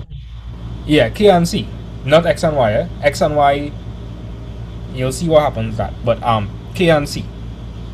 Anytime you have two unknowns, it means you have to solve what? Simultaneous. Yeah, you have to solve simultaneously. Do we have any points that are on the original curve? Look at the question. Do we have any points on the original curve? Guys, people, talk to me like it right here, I promise. Do we have any points on the curve? Yes, the starting points. Yeah. The stationary points. We have them. So let me show you what we're gonna do. X is minus 1 here, y is 17, x is 3 here, y is minus 47. Can't we plug this in and form two equations? Yes, sir. Alright, so Nathaniel, let's plug this in to form my equations. I'll replace y with what?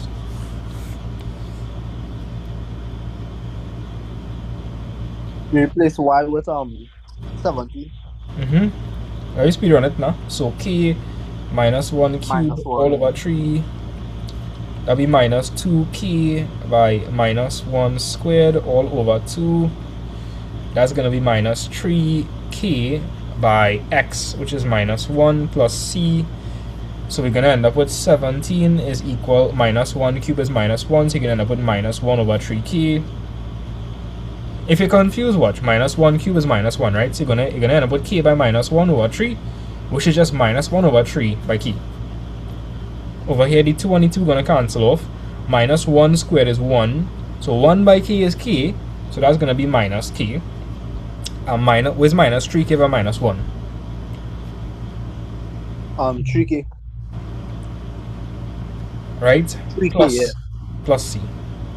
Now, if you notice, all of these are like terms, you know. Minus a third k, minus 1k, plus 3k. So, tell me, what would that simplify to?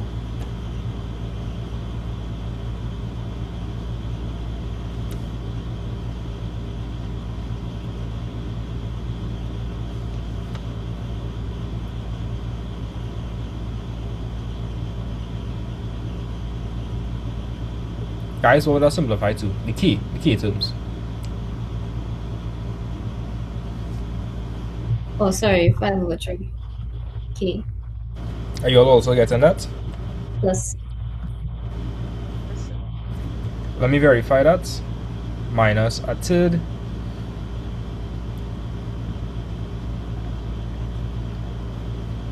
Yeah, I get 5 over 3. Guys, it would be pretty cool if after all of this random craziness we get 6 and 6k. Okay, like at least one person must find that cool. Like after all of this craziness, we getting 6 for k. Because Nathaniel, if we know that k is 6, Yes, sir. we'll see. We'll see if the maths is true. Let's come up with the other equation now. So the other equation will be found by plugging in these points, those points. So we know y is minus 47.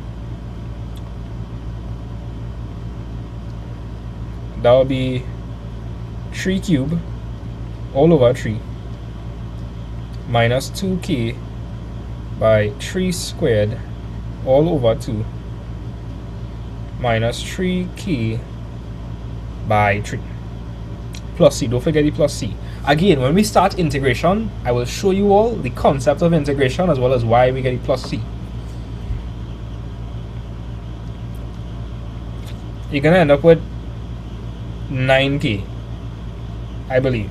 Over here, you're gonna end up with minus 9k. Over here, you're gonna end up with minus 9k. But you could check that for me though. Just check that, make sure it's correct. 3 cube is 27. 27 over 3 is 9. 3 squared is 9. 22 will cancel off, so minus 9k. Minus 3 by 3 is minus 9. Minus 9k plus c. Cool. So, come on, what would this simplify to? The keys. Minus 9k. Right? Aha! So we have an equation 1 here, and we have an equation 2 here. Well, how will I want to solve this thing? Elimination or substitution? Oh, elimination. I say elimination. I agree. Why you gonna do substitution? To hurt your head? Look at this. Like, look at this. All the, if you notice, C and C. We had to do with C and C for it to cancel off. Just subtract. Just subtract. Because C minus C is 0. So, what is 17 minus 47?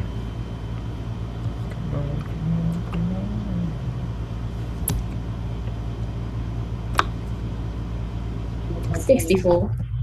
Right, that is 64. What is 5 over 3 minus 9?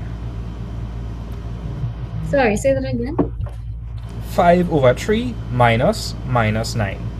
Oh, sorry, okay. 10 and 2.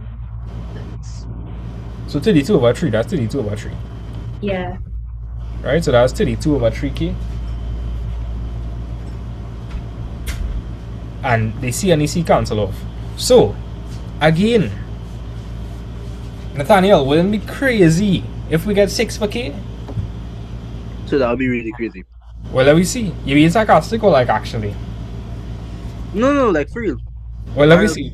Let me see. So what do I do next if I want to find for k? What would you do?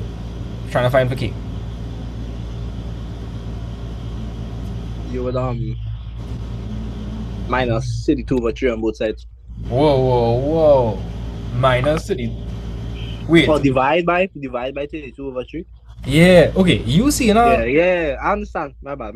Because it's 32 over 3 multiplied by k. If you want to get rid of it, you gotta do the opposite, which is divide by 32 over 3. Yeah. Yeah, you get my scared there. Right, so that's gonna be 64 divided by 32 over 3. Plug that into your calculator fast, and you're gonna be mind I blown. got 6. 7. Whoa. Alright, yeah, Nathaniel, plug that into your calculator and let me know where you get. So you're getting 6. Yeah, you're getting 6 because the maths is very trustworthy. Don't trust girl, trust maths. Right, Nathaniel? Actually, wait. I forget to my in class. So, where are you going on, my boy? Where are you going on?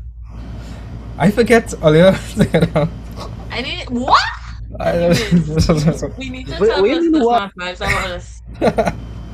So actually, I got behaving bad. Mm-hmm. She I was in the country right now, so I guess I'm wilding. Yeah, I'm untamed. You can't be laughing like that. I suppose so. Yeah. So, let's find for C now. So what's C? How can I find for C?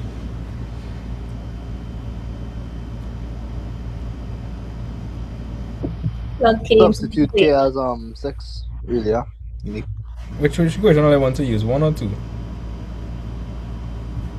It don't matter. What? 2.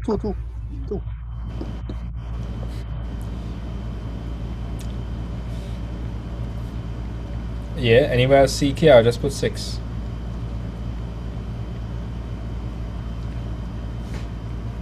So minus 9 by 6 is minus 54, and you move that across, you're gonna get 54 minus 47, which is 7. C is 7, I think. But let me verify that though. I don't trust my mental maths all the time. I think that's wrong. Is it?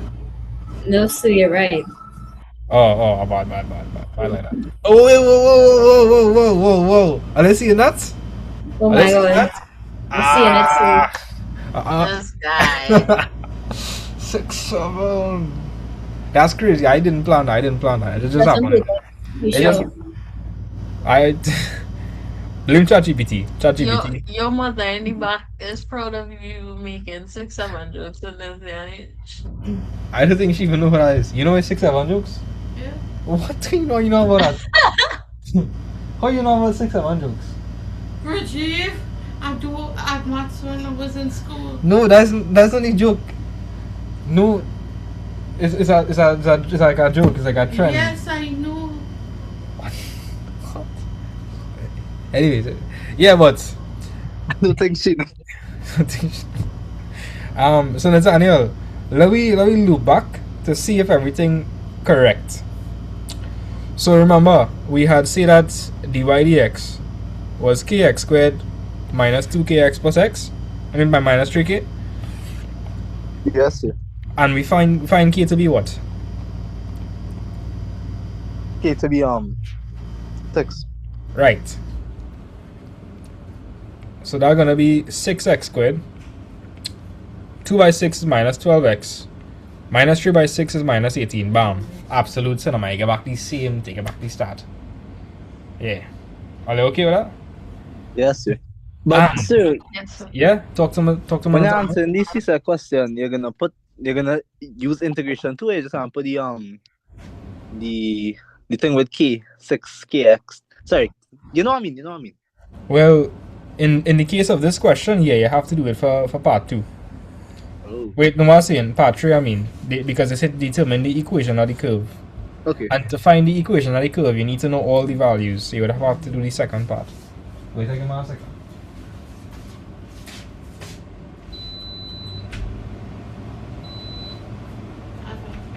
Yeah.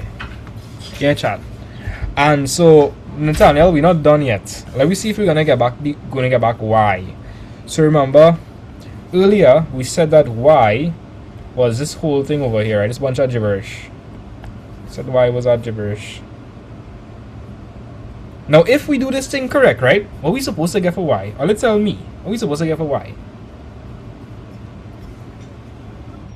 Wait, 0?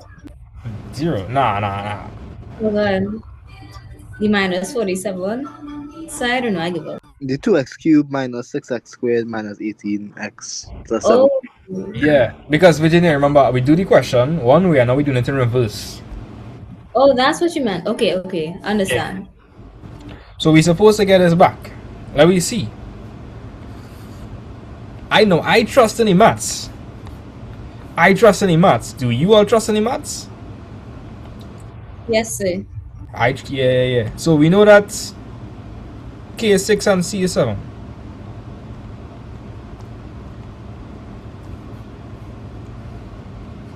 So that'll be 6 over 3 x cubed. Well, this 2 and this 2 will cancel off here. So that'll just be minus 6x squared minus 3 by 6x plus 7. We're gonna get y is equal to 2x cubed minus 6x squared minus 18x. Okay, big reveal. Ah, look at that. Let's go. Are you seeing that? Yes, sir. That's crazy. Yeah. So Nathaniel, Kamaya, Serena, Sachin, all okay? Yes, sir. Yes, sir. Right, so let me do the passive question now. I know it's 7-11. I know. It's not 9-11. Virginia, why are you laughing for? It's not 9-11. That's what I thought. How you read it in my mind, sir? That's scary. I see your face. Oh yeah, right. By the way, all I know anybody that say or whore, I don't Yes. say that. that is sounds so weird. I had this student that I don't know where it was from, but I think somewhere up north, and they used to say that. Or Yeah. whore. Yeah. Or Oh my. whore. Yeah. Is Or or whore. Is or whore. Whore. That sound like so when you're trying to speak Spanish, like pertido, like a white person trying to speak Spanish, like hola, ¿cómo estás? ¿Cuál es tu nombre? That's what you given. That's what you given. Low key, yeah. Yeah. All right. So, all you want to start the live? I mean, like we outside our class hours. All you want to start the live and do this question and scare some people? Yeah, for sure. Oh, Badness, badness. Let me do that. Scare some kids. That song wrong. You're not gonna scare nobody, right? You're not gonna scare nobody, right? What if like kids crying and thing? Yeah. I don't think it that bad. I don't think it that bad. Like it looking scary. The question looking scary, but it's not that bad. All you know what to do by now.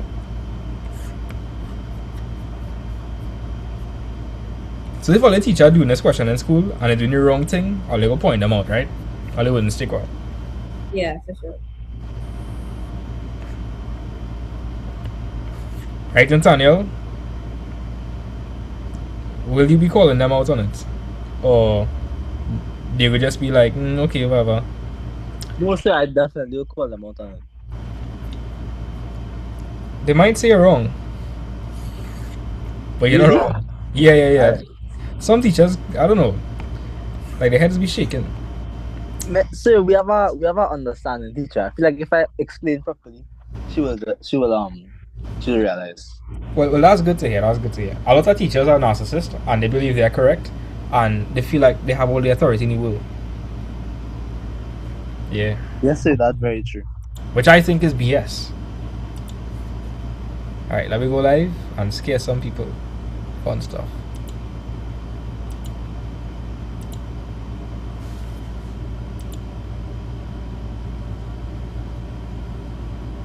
How we are? You don't know when I go live? I forget how to do this. Oh, jeez. Why is it showing like this?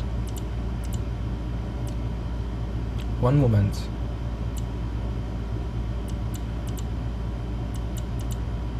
I didn't go live in a hot minute. We had to go back live. Before school starts, I'm going to do the 24 plus hour live. Yeah. Hope you all are there to support me. Of course. I'm just gonna be grinding maths like a madman. Honestly, pretty soon math vibes will not be underrated. It'll be a household name. Trust, guys, trust. Earlier, I think literally in like all in history. That's what you guys are in. You all are in history. Y'all are with me making history. yes. Yeah. Videos documented too, you know. How do you guys feel about literally being in history? Awesome. Like Good, sir, but I feel like you're gonna switch up on your day ones. me, never, never. yes, I just Yeah. still talk to my first students and give her thanks for never leaving the class when things was real ghetto and I had to like double tap with that finger to write on the trackpad. I just remember all my students could never do that. I'm a humble guy. True and true. But still, when you get up in the game, the money does, the fame does go to your head. Nah. I just still walk around and when I go out I just be shocked when people come up to me and sit and take a picture. I just be shocked. I was like, yeah. Wait, so I have a question. Mm-hmm. Did Amira tell you how she wanted like her name in the textbook you're making? Like all the students? Did she tell you that? Who? Amira. Nah, I she didn't believe tell me that. She she didn't tell me didn't. that. Nah. She was telling me in school like how she wanted like you to put all the students' names in the math class so they'll be remembered. Oh, I A could. lot of students, though. It is that's it is a that's lot true. of students. You could just say dedicated to your students. Yeah, low That, key. that. I might put my first student though, cause Oh yeah. I'm grateful for like the first batch of kids I had. You know what it's like to stay with a teacher when like I tell her I didn't have nothing. I had like this crappy Windows laptop. I could have barely do anything on that. Yeah. Yeah, Things so like you should definitely document them. yeah. All right. Let me go. Go live. All right.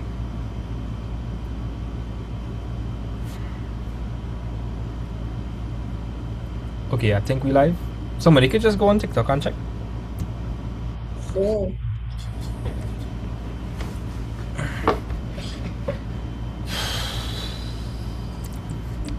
Yeah, you're live.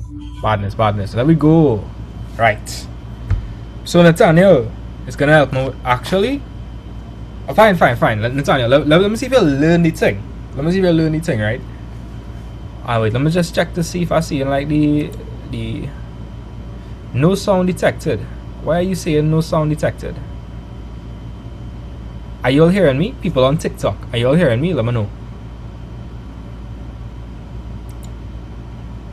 Yeah. So you It's like guys a hear little. me? See, requested to join us guest. Wait. That was an accident. I misclicked there. You know. Ignore that. They like change up the way that the live app looks. It's like interesting. Oh, okay. All right. Let me go. So, Nathaniel, read the question from her. Stationary points of a curve are given by 5, 11 and 2/3 and 3, 15. Derive an expression for dy dx. Right. So what's the first thing you're gonna do? You're gonna identify the x points. Well, the x points Well, is the x values. x values. So Yeah. x is equal to 5 and x is equal to what? And x is equal to 15. No, sorry, 3, my bad. Like being live the It's scale. the live, dog. It's the live. When I had a right exam and all my lives when have like 8,000 9,000 people. Hey. Right, so x is equal to 5 and you're gonna say x is equal to 3. right. And these are the stationary points of the curve, meaning that these are the values for x such that when you plug it into the gradient function, it'll give you what? 0. It'll give you 0, right? So Yeah. at these values for x, dy dx is 0. Nice. Yeah. So what would I do next? Since we're working in reverse. Since you're working in reverse, now you're gonna say since x is equal to 5, x minus 5 is equal to 0. Right, you're gonna say x minus 5 is equal to 0. And what about the other one? And then same thing, since x is equal to 3, x minus 3 is equal to 0. Right, what next? Now you're gonna say the product of x minus 5 and x minus 3 is equal to 0. And you know what? That makes perfect sense. Think about it. If this is equal to 0, and this is equal to 0, and you multiply, and that will be equal to 0. Yes, sir. That makes sense. Now, Yeah. think about it. What is also equal to 0? dy dx. Exactly, but we're not gonna say dy dx here. We're not gonna do that. If you do that, that's wrong. What you have to do next? Let me see if you remember. Dy dx by k. Yeah, gotta multiply everything here by k, but before we do that, we should simplify. So I want you to expand the brackets. Okay. So it's gonna be x squared minus 3x Yeah, minus 5x minus plus 15. right, plus 50. And that is not equal to dy dx, eh, chat? No, that's not equal to dy dx. Do you all think it's equal to dy dx? No, sir. No, because remember, if you was working this in reverse, you would have had the equation of a curve, you'd have differentiated that, maybe you end up with a quadratic, maybe you divide throughout by a common factor, and then you factorize. So we need to cater for that step of possible division. So we need to multiply throughout by a arbitrary constant. To cater for that now. So when you simplify this, it's going to be minus 8x plus 15 is equal to 0. And what to do next, Nathaniel? You can say dy dx by k. dy dx by k. Well, we'll have dy to dx. no. We'll have to multiply this entire thing by k, because think about it. If you was working this in reverse, NT would probably have a step here where you divided throughout by that k and ended up with this. Yeah. So if you're working in reverse, You have to multiply everything by k. yeah. So if you multiply everything by k, what you'll get? You'll get kx squared Mm-hmm. minus 8kx plus 15k. And that is actually what dy dx is equal to. Yeah. Do we comprende? You comprende. See, Alright. You know, Mrs. Matt Vibes is Telma. I was putting on voice when we go live. Is that true? Do I really put on a voice when I go live? I mean, Not it's not really. the same to me. Not really. It is just open. Leave questions with open ended. More. Just had the vibes for math. I Not suppose for so. I suppose so. Yeah. But I mean, there's always be vibes, and there's always be talking, asking questions. It's just sometimes all this blank man thing and all this moving, right? Kinda stush. Wow. Okay. Yeah. Alright, let me continue. So we derived an expression for dy dx. Remind me, dy dx, what does that represent? Dy dx, what does that represent? Gradient function. Right, gradient function. Right now the hearts on the live is at 6-7. Actually, oh wow. Yeah. Alright, let me continue. Yeah, so Antonio, what's the next thing to do? What do you want me to do in part 2? They want to determine the nature of the stationary points. Nature of the stationary points. If they talk about nature of stationary points, what we have to do? We are determine if the points are minimum or maximum. Right, by finding the what? Second derivative. Right, so we have to find the second derivative. So we're gonna differentiate that thing again. So we have dy dx. So you're gonna differentiate that. Differentiate that for me. It would be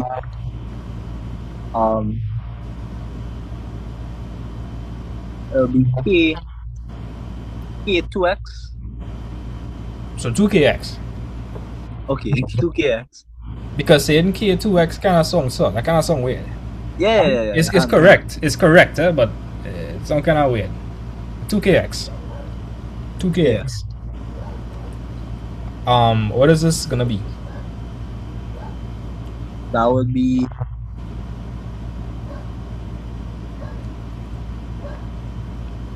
is minus 8k. Yeah. And does it have any x's, any 15k term? No. Nah, so that's just gonna be eliminated completely. Right. Cool. Now here's the tricky part. You will see. We have 2 points. We have, for this point, x is 5, and for the other point, x is 3. So for one of the points, x is 5, and for the other point, x is 3. Right?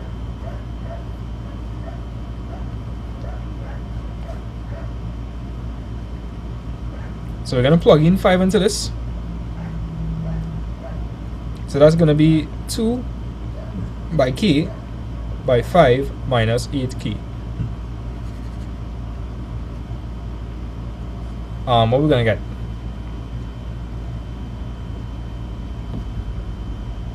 So you get 2 by 5, what's 2 by 5, guys?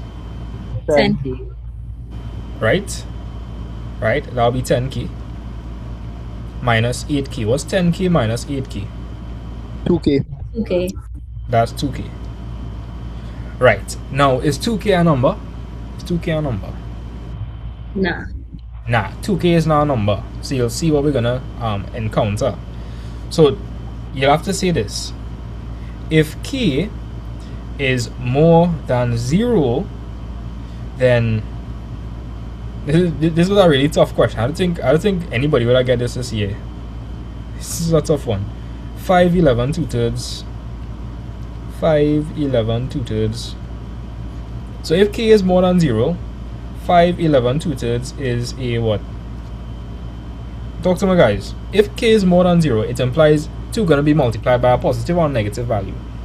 A positive value. Right, so 2 by a positive value would give you a what? Minimum points, because there'll be another positive value. Yeah. If k is more than 0, then it's a minimum point. Right? And if k is less than 0, then because you see, you don't know what K is, so you had to list all the general cases. Oh, okay. So is there a way to find it or no? I showed you, like, watch. If you want to Oh, find K, you had to do all of this. integrate. Okay. You had to integrate, yeah. Okay, nice. So if K is less than 0, 511 2/3 is our maximum point. And you're probably saying, sir, what do you mean by that? Well, I'm going to explain. Come on, we end up with 2 by K, right? Yes, sir. Come on, do we know what K is? No, sir. No, but I'm telling you, if K is positive, you're going to multiply 2 by a positive, which will result in a... Minimum. Yeah, because 2 by a positive is a positive, and if the second derivative is positive, is a minimum. And it consequently, if K is less than 0, that means it's negative, then the product will be negative. And if it's negative, it's our maximum point. Yeah. Cool.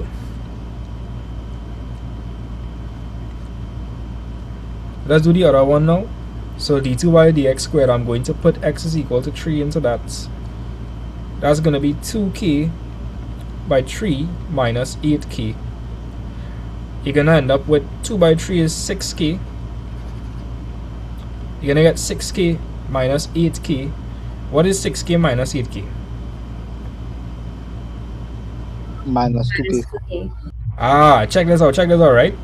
Do you all understand? For any cubic, you'll have 2 turning points, and of course, if one is the maximum, the other has to be the other one has to be the Minimum. and if one is the minimum, the other one has to be the Maximum. right. So what? Look at this, right? For the first point, if k was more than 0, it was a minimum.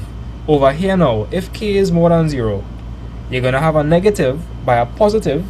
What's a negative by a positive? A negative. And if the second derivative is negative, what is it? A maximum turning point. Right. Are you following? Yes. Sir. Yes, sir. And Kamaya, if k is less than 0, so you have a negative by a negative. What's a negative by a negative? A positive. Right. And if So the it's second minimum. derivative, right, if the second derivative is positive, is a minimum. So if k is less than 0, then 5 and 11 2/3 is a minimum point. Bam. Cool. Alright, so Nathaniel, let me continue. So far, are we okay? Yes, sir, we're good. Right. So the mistake 90% of teachers would make, they would actually say that this is dy dx. But you all would have seen before I started live, like when we did the full explanation why, you would have seen with your own eyes that that is not the case. That is not the case. Alright? No. Are you okay? Yes, sir. We're good. Chilling. Yes, sir. So this is the correct thing. I wonder if CXC was so... Like, I really wonder how they marked this question, boy, because this is the correct thing. But I feel like less than 1% of the student of the mass of students would have figured out. What did they just give this correct? Out of like what's we're looking for? Oh, what's we're looking Well, for? like out of pity. Out of pity, yes. Yeah, probably, I don't know. Let me do part 3 now, and this is the part I'm looking forward to. So, Nathaniel, you wanna continue with more? You wanna pass the mic to somebody else? You wanna pass the controller to somebody else?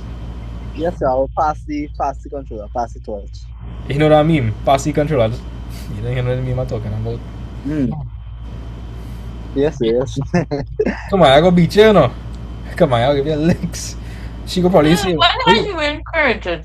come on, I go be like, well, how you know about them trend? You know what I'm I trend? don't even know about no trend, but that's not the point. It's like a meme. Pass the controller to me, bro. It's like basically, like Nah, well, you were encouraging my server. basically like the meme just go like this. Like basically, see a nice girl and you fumbling the bag, right? And so like the bro says, pass me the controller, bro. Like give me a chance. That's basically it. So that's why I say you'll get vexed with Nathaniel if he know about them thing. Because what you mean pass me the Well, controller? Yeah, exactly what's going on. yeah. But he say he know about it. So So you just I looking to need give to. me problems. I don't want peace. I want problems. You know what I mean? I'm talking about the African man. You just reference too much memes. But I know Yeah, what you're yeah. talking about though. I'm a me master. I'm a me master. If I help it, one day when I have my physical school, it'll have like sound effects and I have like memes. And I don't know how I'm gonna do it, but I'll do it. It'll be like It's hilarious. just on the PA system. No, no, no, no, no. Like I'm talking about even cooler, even better. Yeah. Alright. All right, let me go. Who you gonna pass the controller to? Well, sir, I think you know who I'm passing the controller to. Oh, Kamaya. Of course. Okay, okay, Kamaya. Now, part three involves some integration. We didn't. I don't We know how didn't. to do that. You know how to do integration. Don't tell me No, you know. I You really don't know. don't. Yes, you do. All right. So integration is the reverse. Is literally just the reverse of differentiation. It's the reverse of differentiation. So let me give you an example. So Kamaya, let's just say we had something like y is equal to 5x squared, right? Right? Right? Yes, sir. If you were to differentiate that, what would you get? 10x. You would get 10x. Okay, and if you wanted to undo the differentiation, talk to me. What would you have to do? You would have to.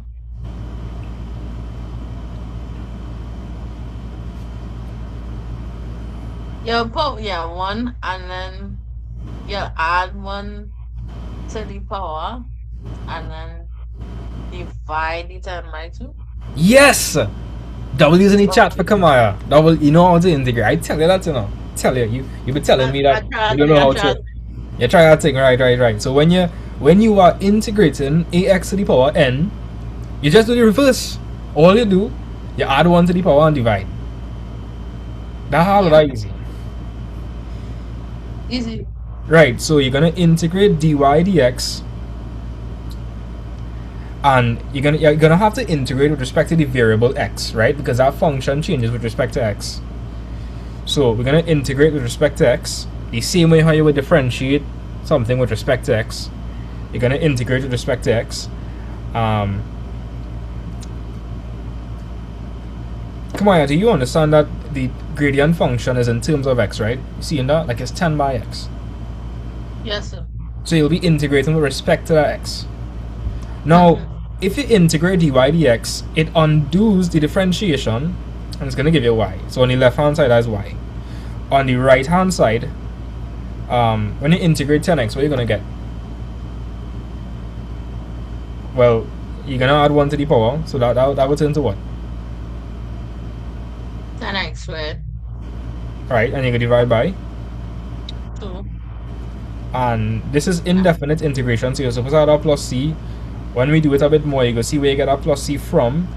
But anyways, can you see we getting back the 5x squared? So do you feel like integration that hard right now?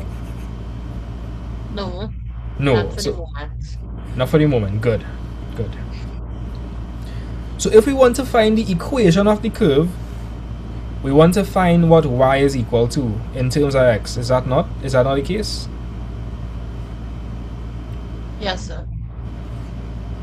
And I just talked to you about integration.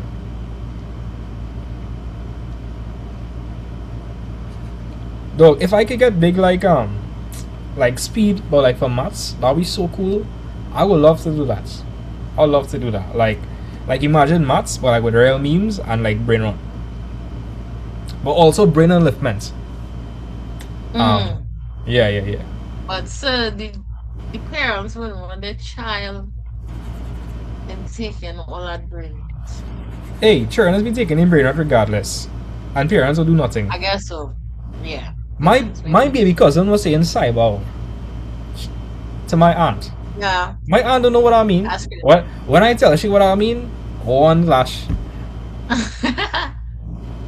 But in honestly, I don't feel like you should get your analytics. I mean, they don't even know what you mean. You know, if they know what it mean and they saying it, well, that's different. That's real different. But most of them don't even know what I mean. They just hear like somebody saying and they're saying. Yeah. Yeah. But anyways, if we want to find the equation of the curve, we need to find what y is in terms of x. Now recall that earlier we found an expression for dy dx, did we not? Yes, we did. Yes, sir. Right, and what I could do to that if I want to get y? Integrate. Bam, bam, that's all you had to do. Integrate. Is that easy? So you're gonna integrate dy dx, and you're integrating with respect to what variable? X. X. Cool. And of course, if you integrate on the left hand side, you have to integrate the yeah.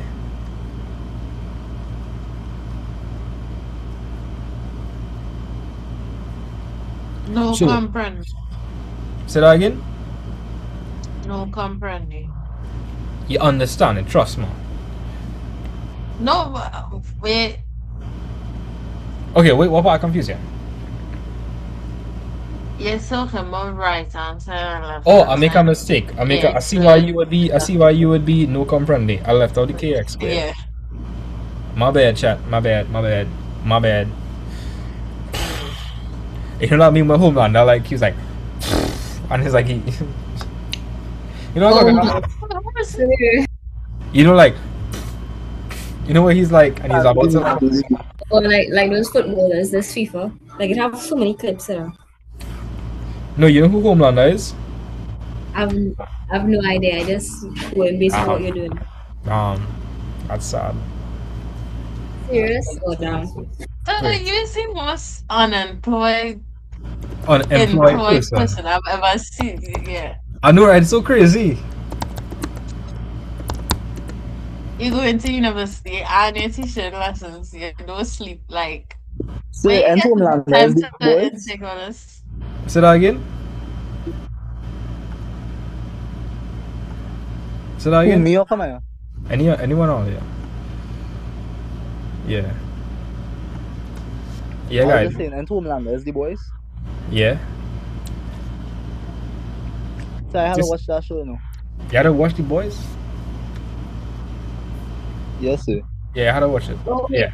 I do know who Homelander is. I just didn't know his name. Wow. You see That was parts of- right. It has a lot of clips of people from FIFA doing that. Serious? Yes. I see one with Mbappe. I see one with Messi. I see so many. That's my food, guys. That's my food. Ooh. That's hilarious. I love Mbappe. Yeah. I don't really watch football like that, but you know, I'm gonna go along with it. So let me lock in, continue. But come on, it's really interesting, right? Like, where do I find time to get the brain rot, to absorb the brain rot? Who knows? I add extra hours any day. I have a time machine. Like my oh If I integrate sorry. dy dx with respect to x, I will undo the differentiation to give me what? Tell me, Kamaya. If I undo dy dx, I'll give me back what? Yeah. No, hear what I'm saying, right? You hear what I'm saying. When you undo dy dx, it will give you back what? Why? Right. So on the left hand side, that's just gonna be y. When you integrate kx squared, what I gonna give you? What are you gonna get? X cubed over 2. No. Remember, you add 1 to the power, you divide. I say KX cubed over 2. Okay. Okay. Yeah. What's the next one? Um, um, it'll be 2 on top divided by 2. Right. So the power is 2 divided by. And then it will be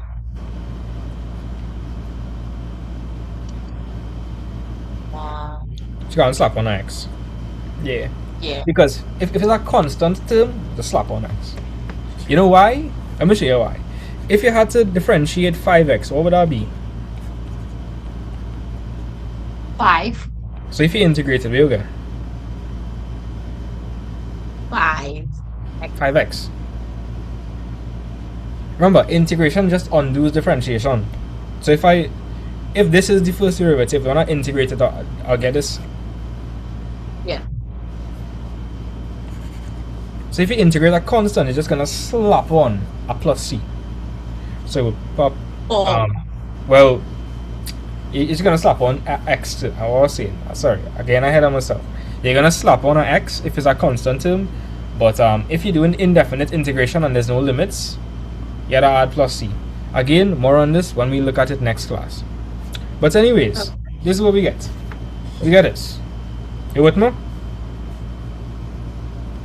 Yes, sir. How much unknowns we have here? 3. 3. What do you mean by that? 2. 2. We have 2 Wait. unknowns. We have 2 unknowns. You know why? Why? Because at the start of the question, they give me 2 points. And you know what these 2 points will tell me? X. You know what? They'll tell me x and y. Yeah. So if I know what x and y is, then I'll only really have 2 unknowns, which is k and c. And this should make sense, because if I have 2 unknowns, I'll need 2 equations to solve. That makes sense? Think about it. If you have 2 unknowns, how much equations you'll need to solve the system? 2. Right, so x, xy, xy. So we need to form our 2 equations. So tell me, what would the first equation look like?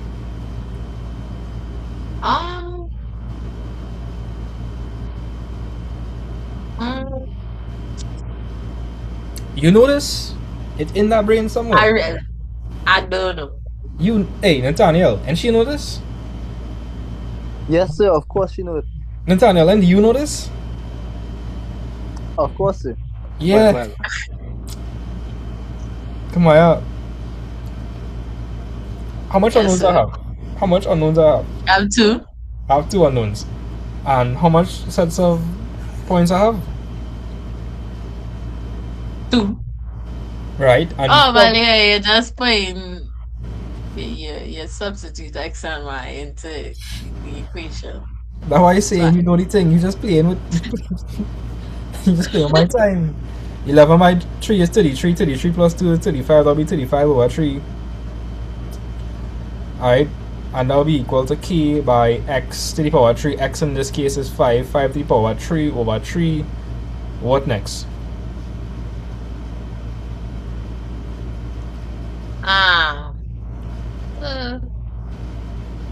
We just plug in x is 5 35 over 3. Alright. I just convert this mixed number to an improper fraction. Oh, yeah. Okay. Well, then it'll be minus xk by 5 squared over 2 plus 15k by 5 plus c, right? Bam. So we end up with 35 over 3. 35 over 3. Right? And, well, 5 to the power 3 is 125. And we have 125 divided by 3. So that's going to be 125 over 3k. Yeah or no? Then 5 squared is 25. 25 by 8, I think that's 200. I think that'll be 100 key.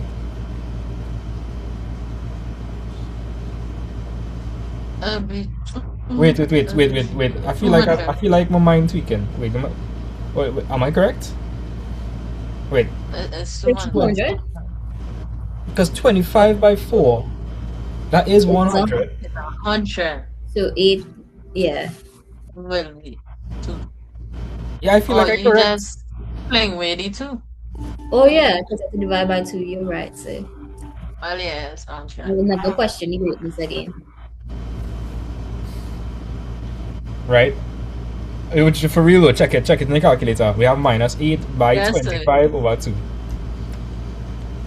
And then 15 by 5, right? I think that's 75 key. Plus C. Please make sure these things are right. I'm just doing these things in my head. I don't trust my head. My head will be shaking sometimes. Understandable. Yeah. You don't be sleeping. I don't be sleeping. Because you be up watching brain rots.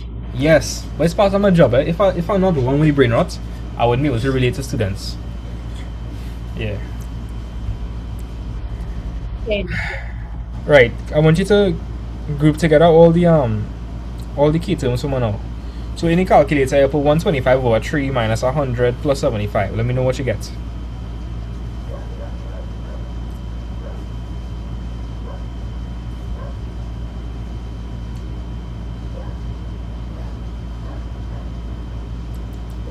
$16 and 2 over 3 key.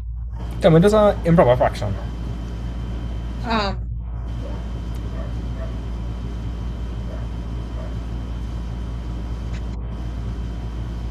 I lost it. So I get 50 over 2 as an improper.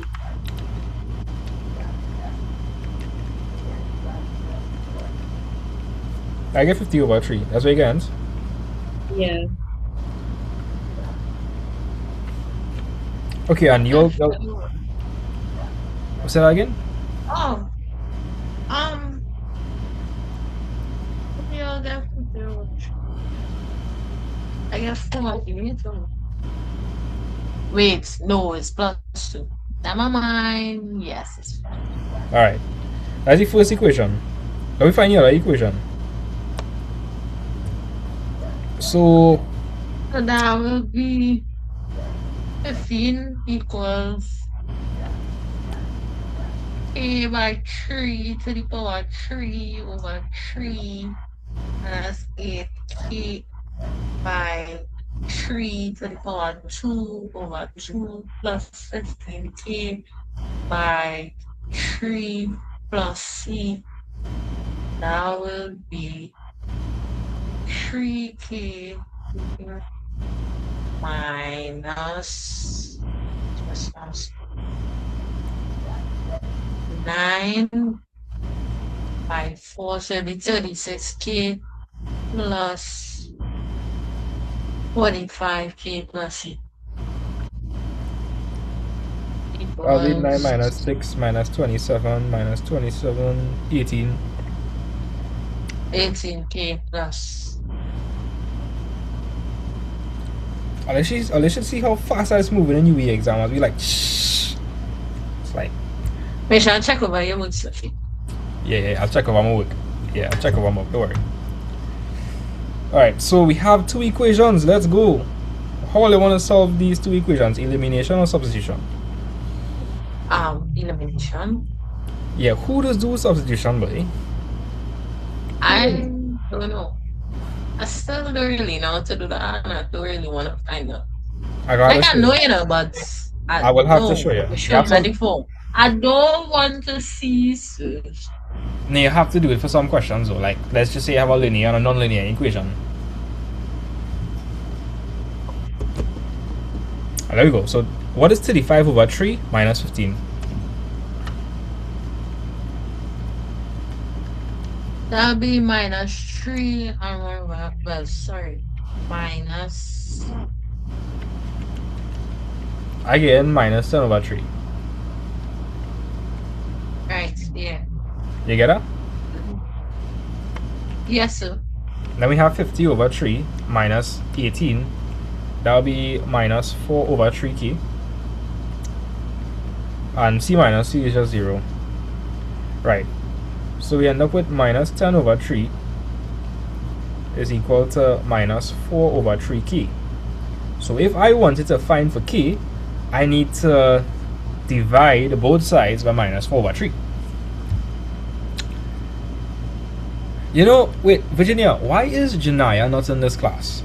That's the question you should ask. She doesn't add maths, you know. I'm forcing her to lock in. It really sound like we're underwater. She do hard maths? No, she doesn't. But she's understanding. Like, she good at maths and thing. Why she not do hard maths? That's what I want to know. She decided to change her choices, and I'm upset with her. Wait, boy, hard maths is greatness. Janaya, hard maths is greatness. You're missing out. You're missing out on some headache.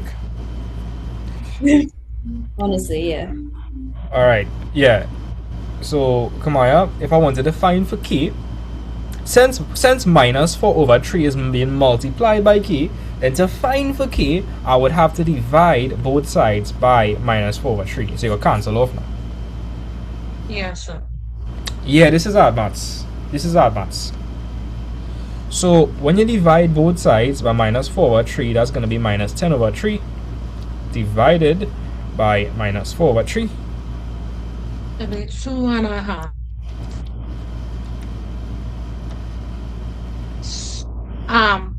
5 over 2. Ah. So k is 5 over 2, right? Now we must find for c. Which one do you want to use to find for c? Equation 1 or equation 2? Equation 2. I just pray to God we didn't make a mistake somewhere. Like, I praying. Trust, I praying. Obviously, we'll be able to check to see if our answer is correct because I'll plot it on the graph. And everything's supposed to work. If it don't work, I'll cry. 15 is equal to 18. It will work, don't worry. Alright. I need to trust in the math, eh? Exactly. Yeah. 2 into 18 is 9, and by 5 is 45. That'll be 45 plus c. So c would be equal to minus 30. Verify that. Because when I want to find for c, right, I'll have to move across the 45. And that'll turn to 15 minus 45 is equal to c. And 15 minus 45 is minus 30. So verify that now.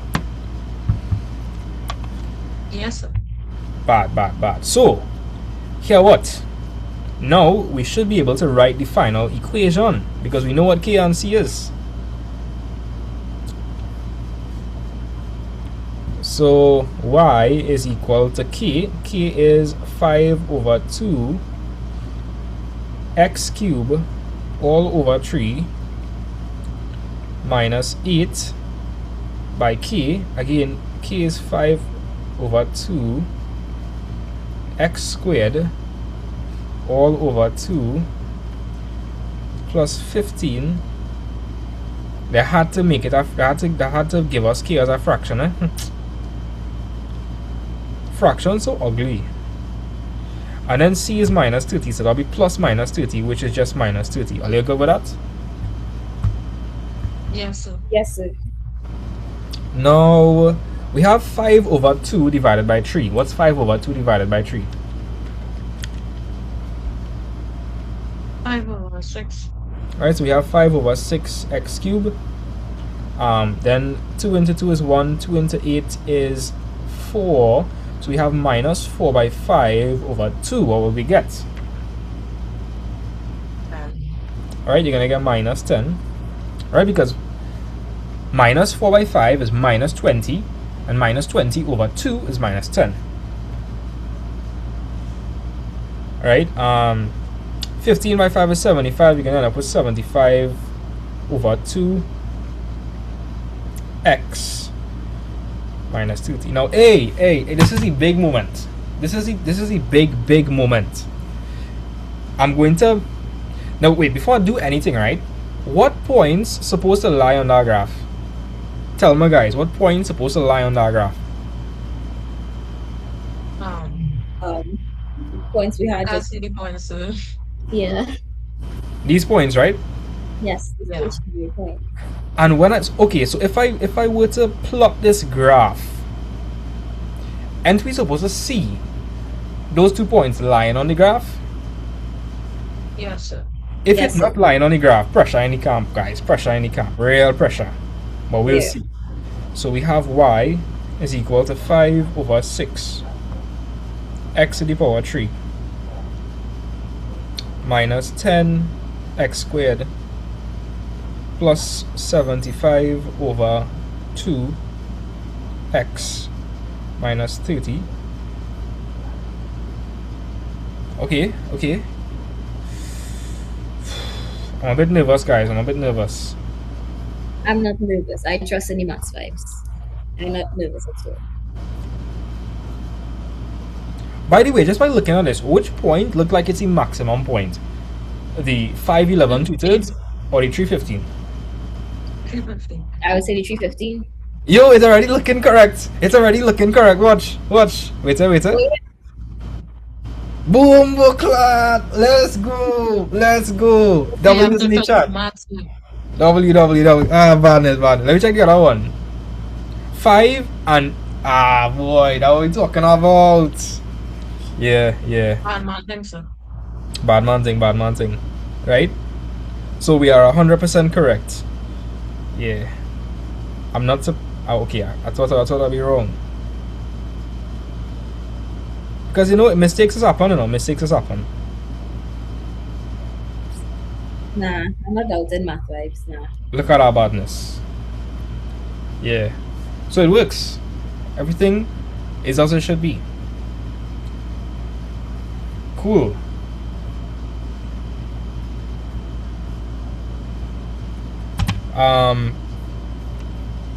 Yeah. Are they okay with this? Yes, sir. Yes, sir. Yes. And so if I wanted to find dy dx, like actually find for dy dx, what would I have to plug in there?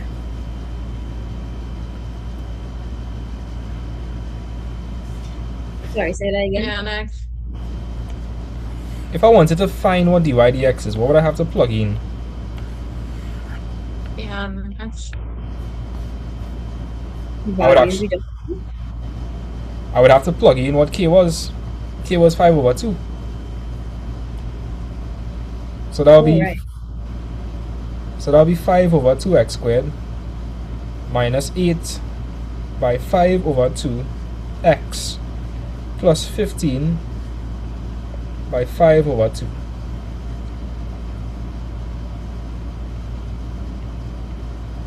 So that'll just be 5 over 2x squared. Minus 8 by 5 is minus 40, so minus 40 over 2 is minus 20 x, and that's gonna be 15 by 5 is 75, so 75 over 2. This is the part where I blow you all mind even further. Cataclysmic event. So guys, the points that they gave us, it was supposed to make the derivative, the gradient function give us what? The points they gave us, it's supposed to make the gradient function give us what? It's supposed to give us 0. 0. So if I plug in x is equal to 5, I'm supposed to get what? 0. I want to plug x is equal to 3, what I'm supposed to get? Oh, so 0. Let me see that is the case. Let me see. Again, I trust in any maths this time around. I wasn't trusting in it fully before, because I thought maybe I'll make a little, but to be fair, if it don't work out, that's probably a user error. Yeah.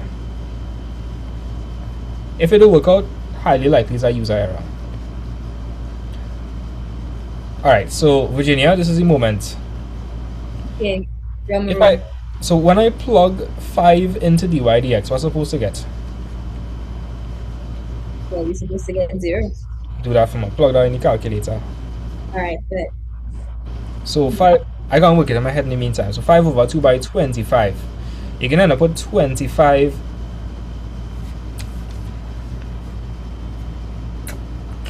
Okay, Shav, don't even talk about statistics. Bro. Don't even talk about that. So, bam. Let me do it on the screen so the students could see. Oh yeah.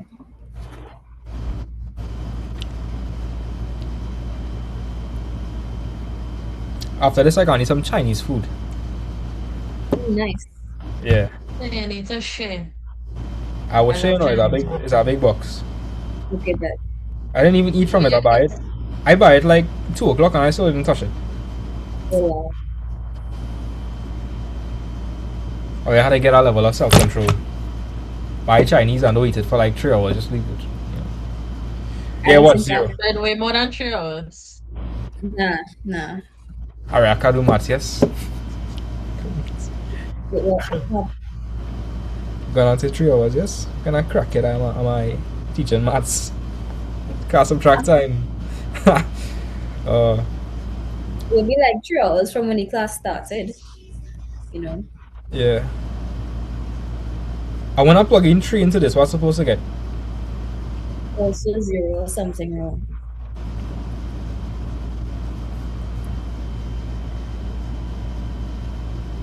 This is the thing I love about maths, you know when you're doing BS.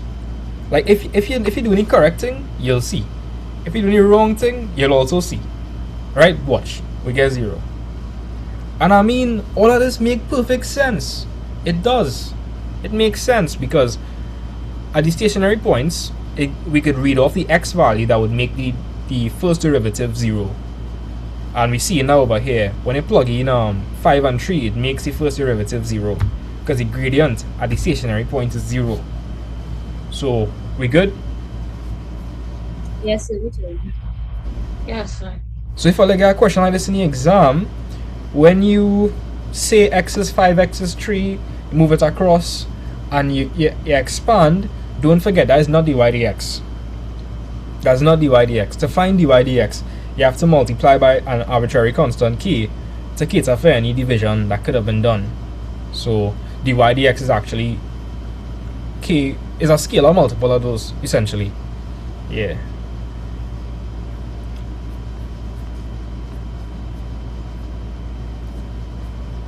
If all they show their friends this, they'll be like, whoa. Yeah, for sure. Can't take a picture of this.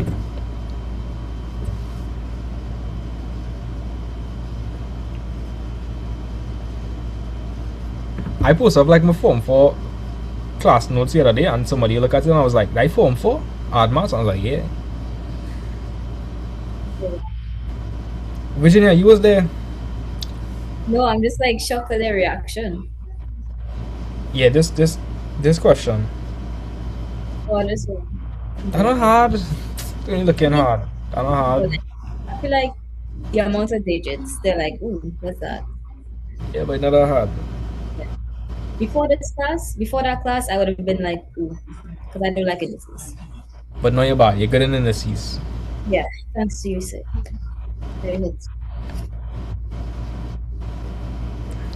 It's a long class. Yeah. Yeah. I feel like I'll have to show you where sine and cosine comes from another time. But if I were to like explain it briefly, Kamaya, like real fast. For a unit circle, like this is the angle here, this is the hypotenuse, this is the adjacent, this is the opposite. You know, sine theta is the ratio of opposite over hypotenuse. Come on, if this is a unit circle, right? If it's a unit circle, then what would the radius be? 1. It'd be 1. So the hypotenuse is actually what? 1. Exactly. So sine theta would be O over 1, because you know h is 1, and so sine theta would actually represent the opposite. So instead of the opposite, what we could just write instead? The opposite is actually sine theta. So sine theta in the unit circle represents the vertical height. If you look at cosine theta is the ratio between the adjacent and the hypotenuse. What is the adjacent? We don't know. What's the hypotenuse? 1. So cosine theta would represent E. Yeah. So instead of saying A, we could actually just say what? Cosine. Cosine. Right. Theta. So cosine theta would tell us the horizontal distance from the center. So Oh. let me explain something, right, Kamaya? As you move along the circle and you change this angle, wouldn't like the horizontal and the vertical distance change as a result of moving? Yeah. Like what? If I move to this angle, things change. Watch. If I move to this angle here,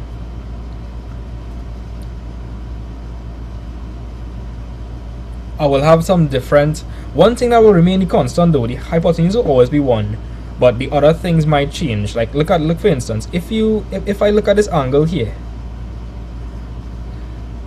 you see what happening? Like look at that. At that small angle there, is the horizontal component gonna be large?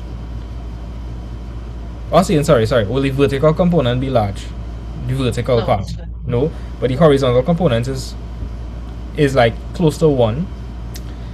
If I were to go over here,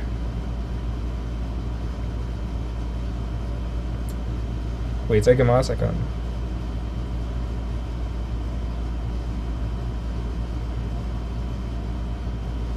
Yeah. Like, look at that. At that instance, wait. At this instant in time, what's greater, the vertical component or the horizontal component? Vertical. Exactly. So, what's happening, Kamaya, is that as you change the angle in the unit circle, the vertical and the horizontal distances would change, and that's how you get the graph for sine theta and cosine theta. As this angle changes, the horizontal and the vertical distances will change as well. I'll do an animation on Okay. it that's a lot better, but you'll see, and that's actually why the sine graph goes from 1 to -1, and it looks like this. Because check this out, at an angle of 0 degrees, right? At an angle of 0 degrees, what is the vertical height?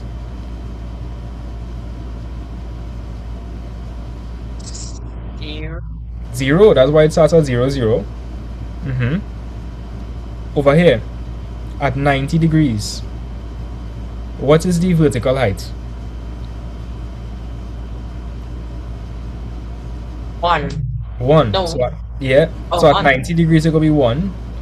Right? If you come back here, and this is now 180 degrees, what is the vertical height? 0. That's why it's 0 here. And if you go to 270, what's the vertical height? 1. 1, right? But it's -1 because of where it is. So Yeah. this Okay. is, yeah.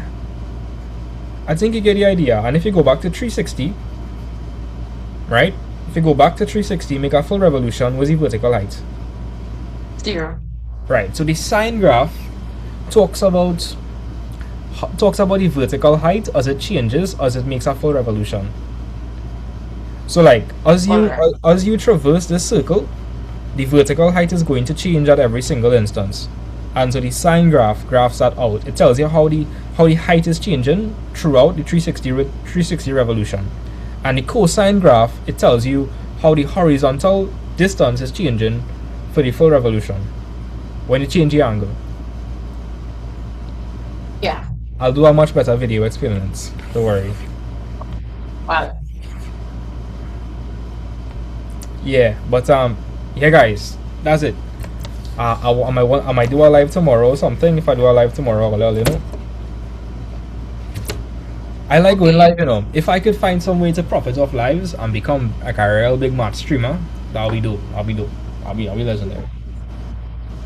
I feel like I have the crazy personality fits to go like viral in like streaming. You know, like Oh, that yeah. that hype personality that like I feel like I could do it. What do you think? Do gas up. It be like What? honest. Be honest. One day, sir. One day. Yes, of course.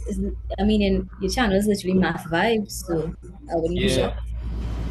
And I had to recruit Tavon. I had to let Tavon come in. Oh You know, yeah. everybody loved Tavon. Yes. Every time I go live with Tavon, some thirsty person go be like, Tavon. I get Tavon number, I'll be like, yo, relax on yourself. But everybody loved Tavon. Yeah. Tavon is bring some extra vibes to the to the math vibes, you know? Yeah. Of course. That's illegal. Yeah. Kind of thing. Yeah.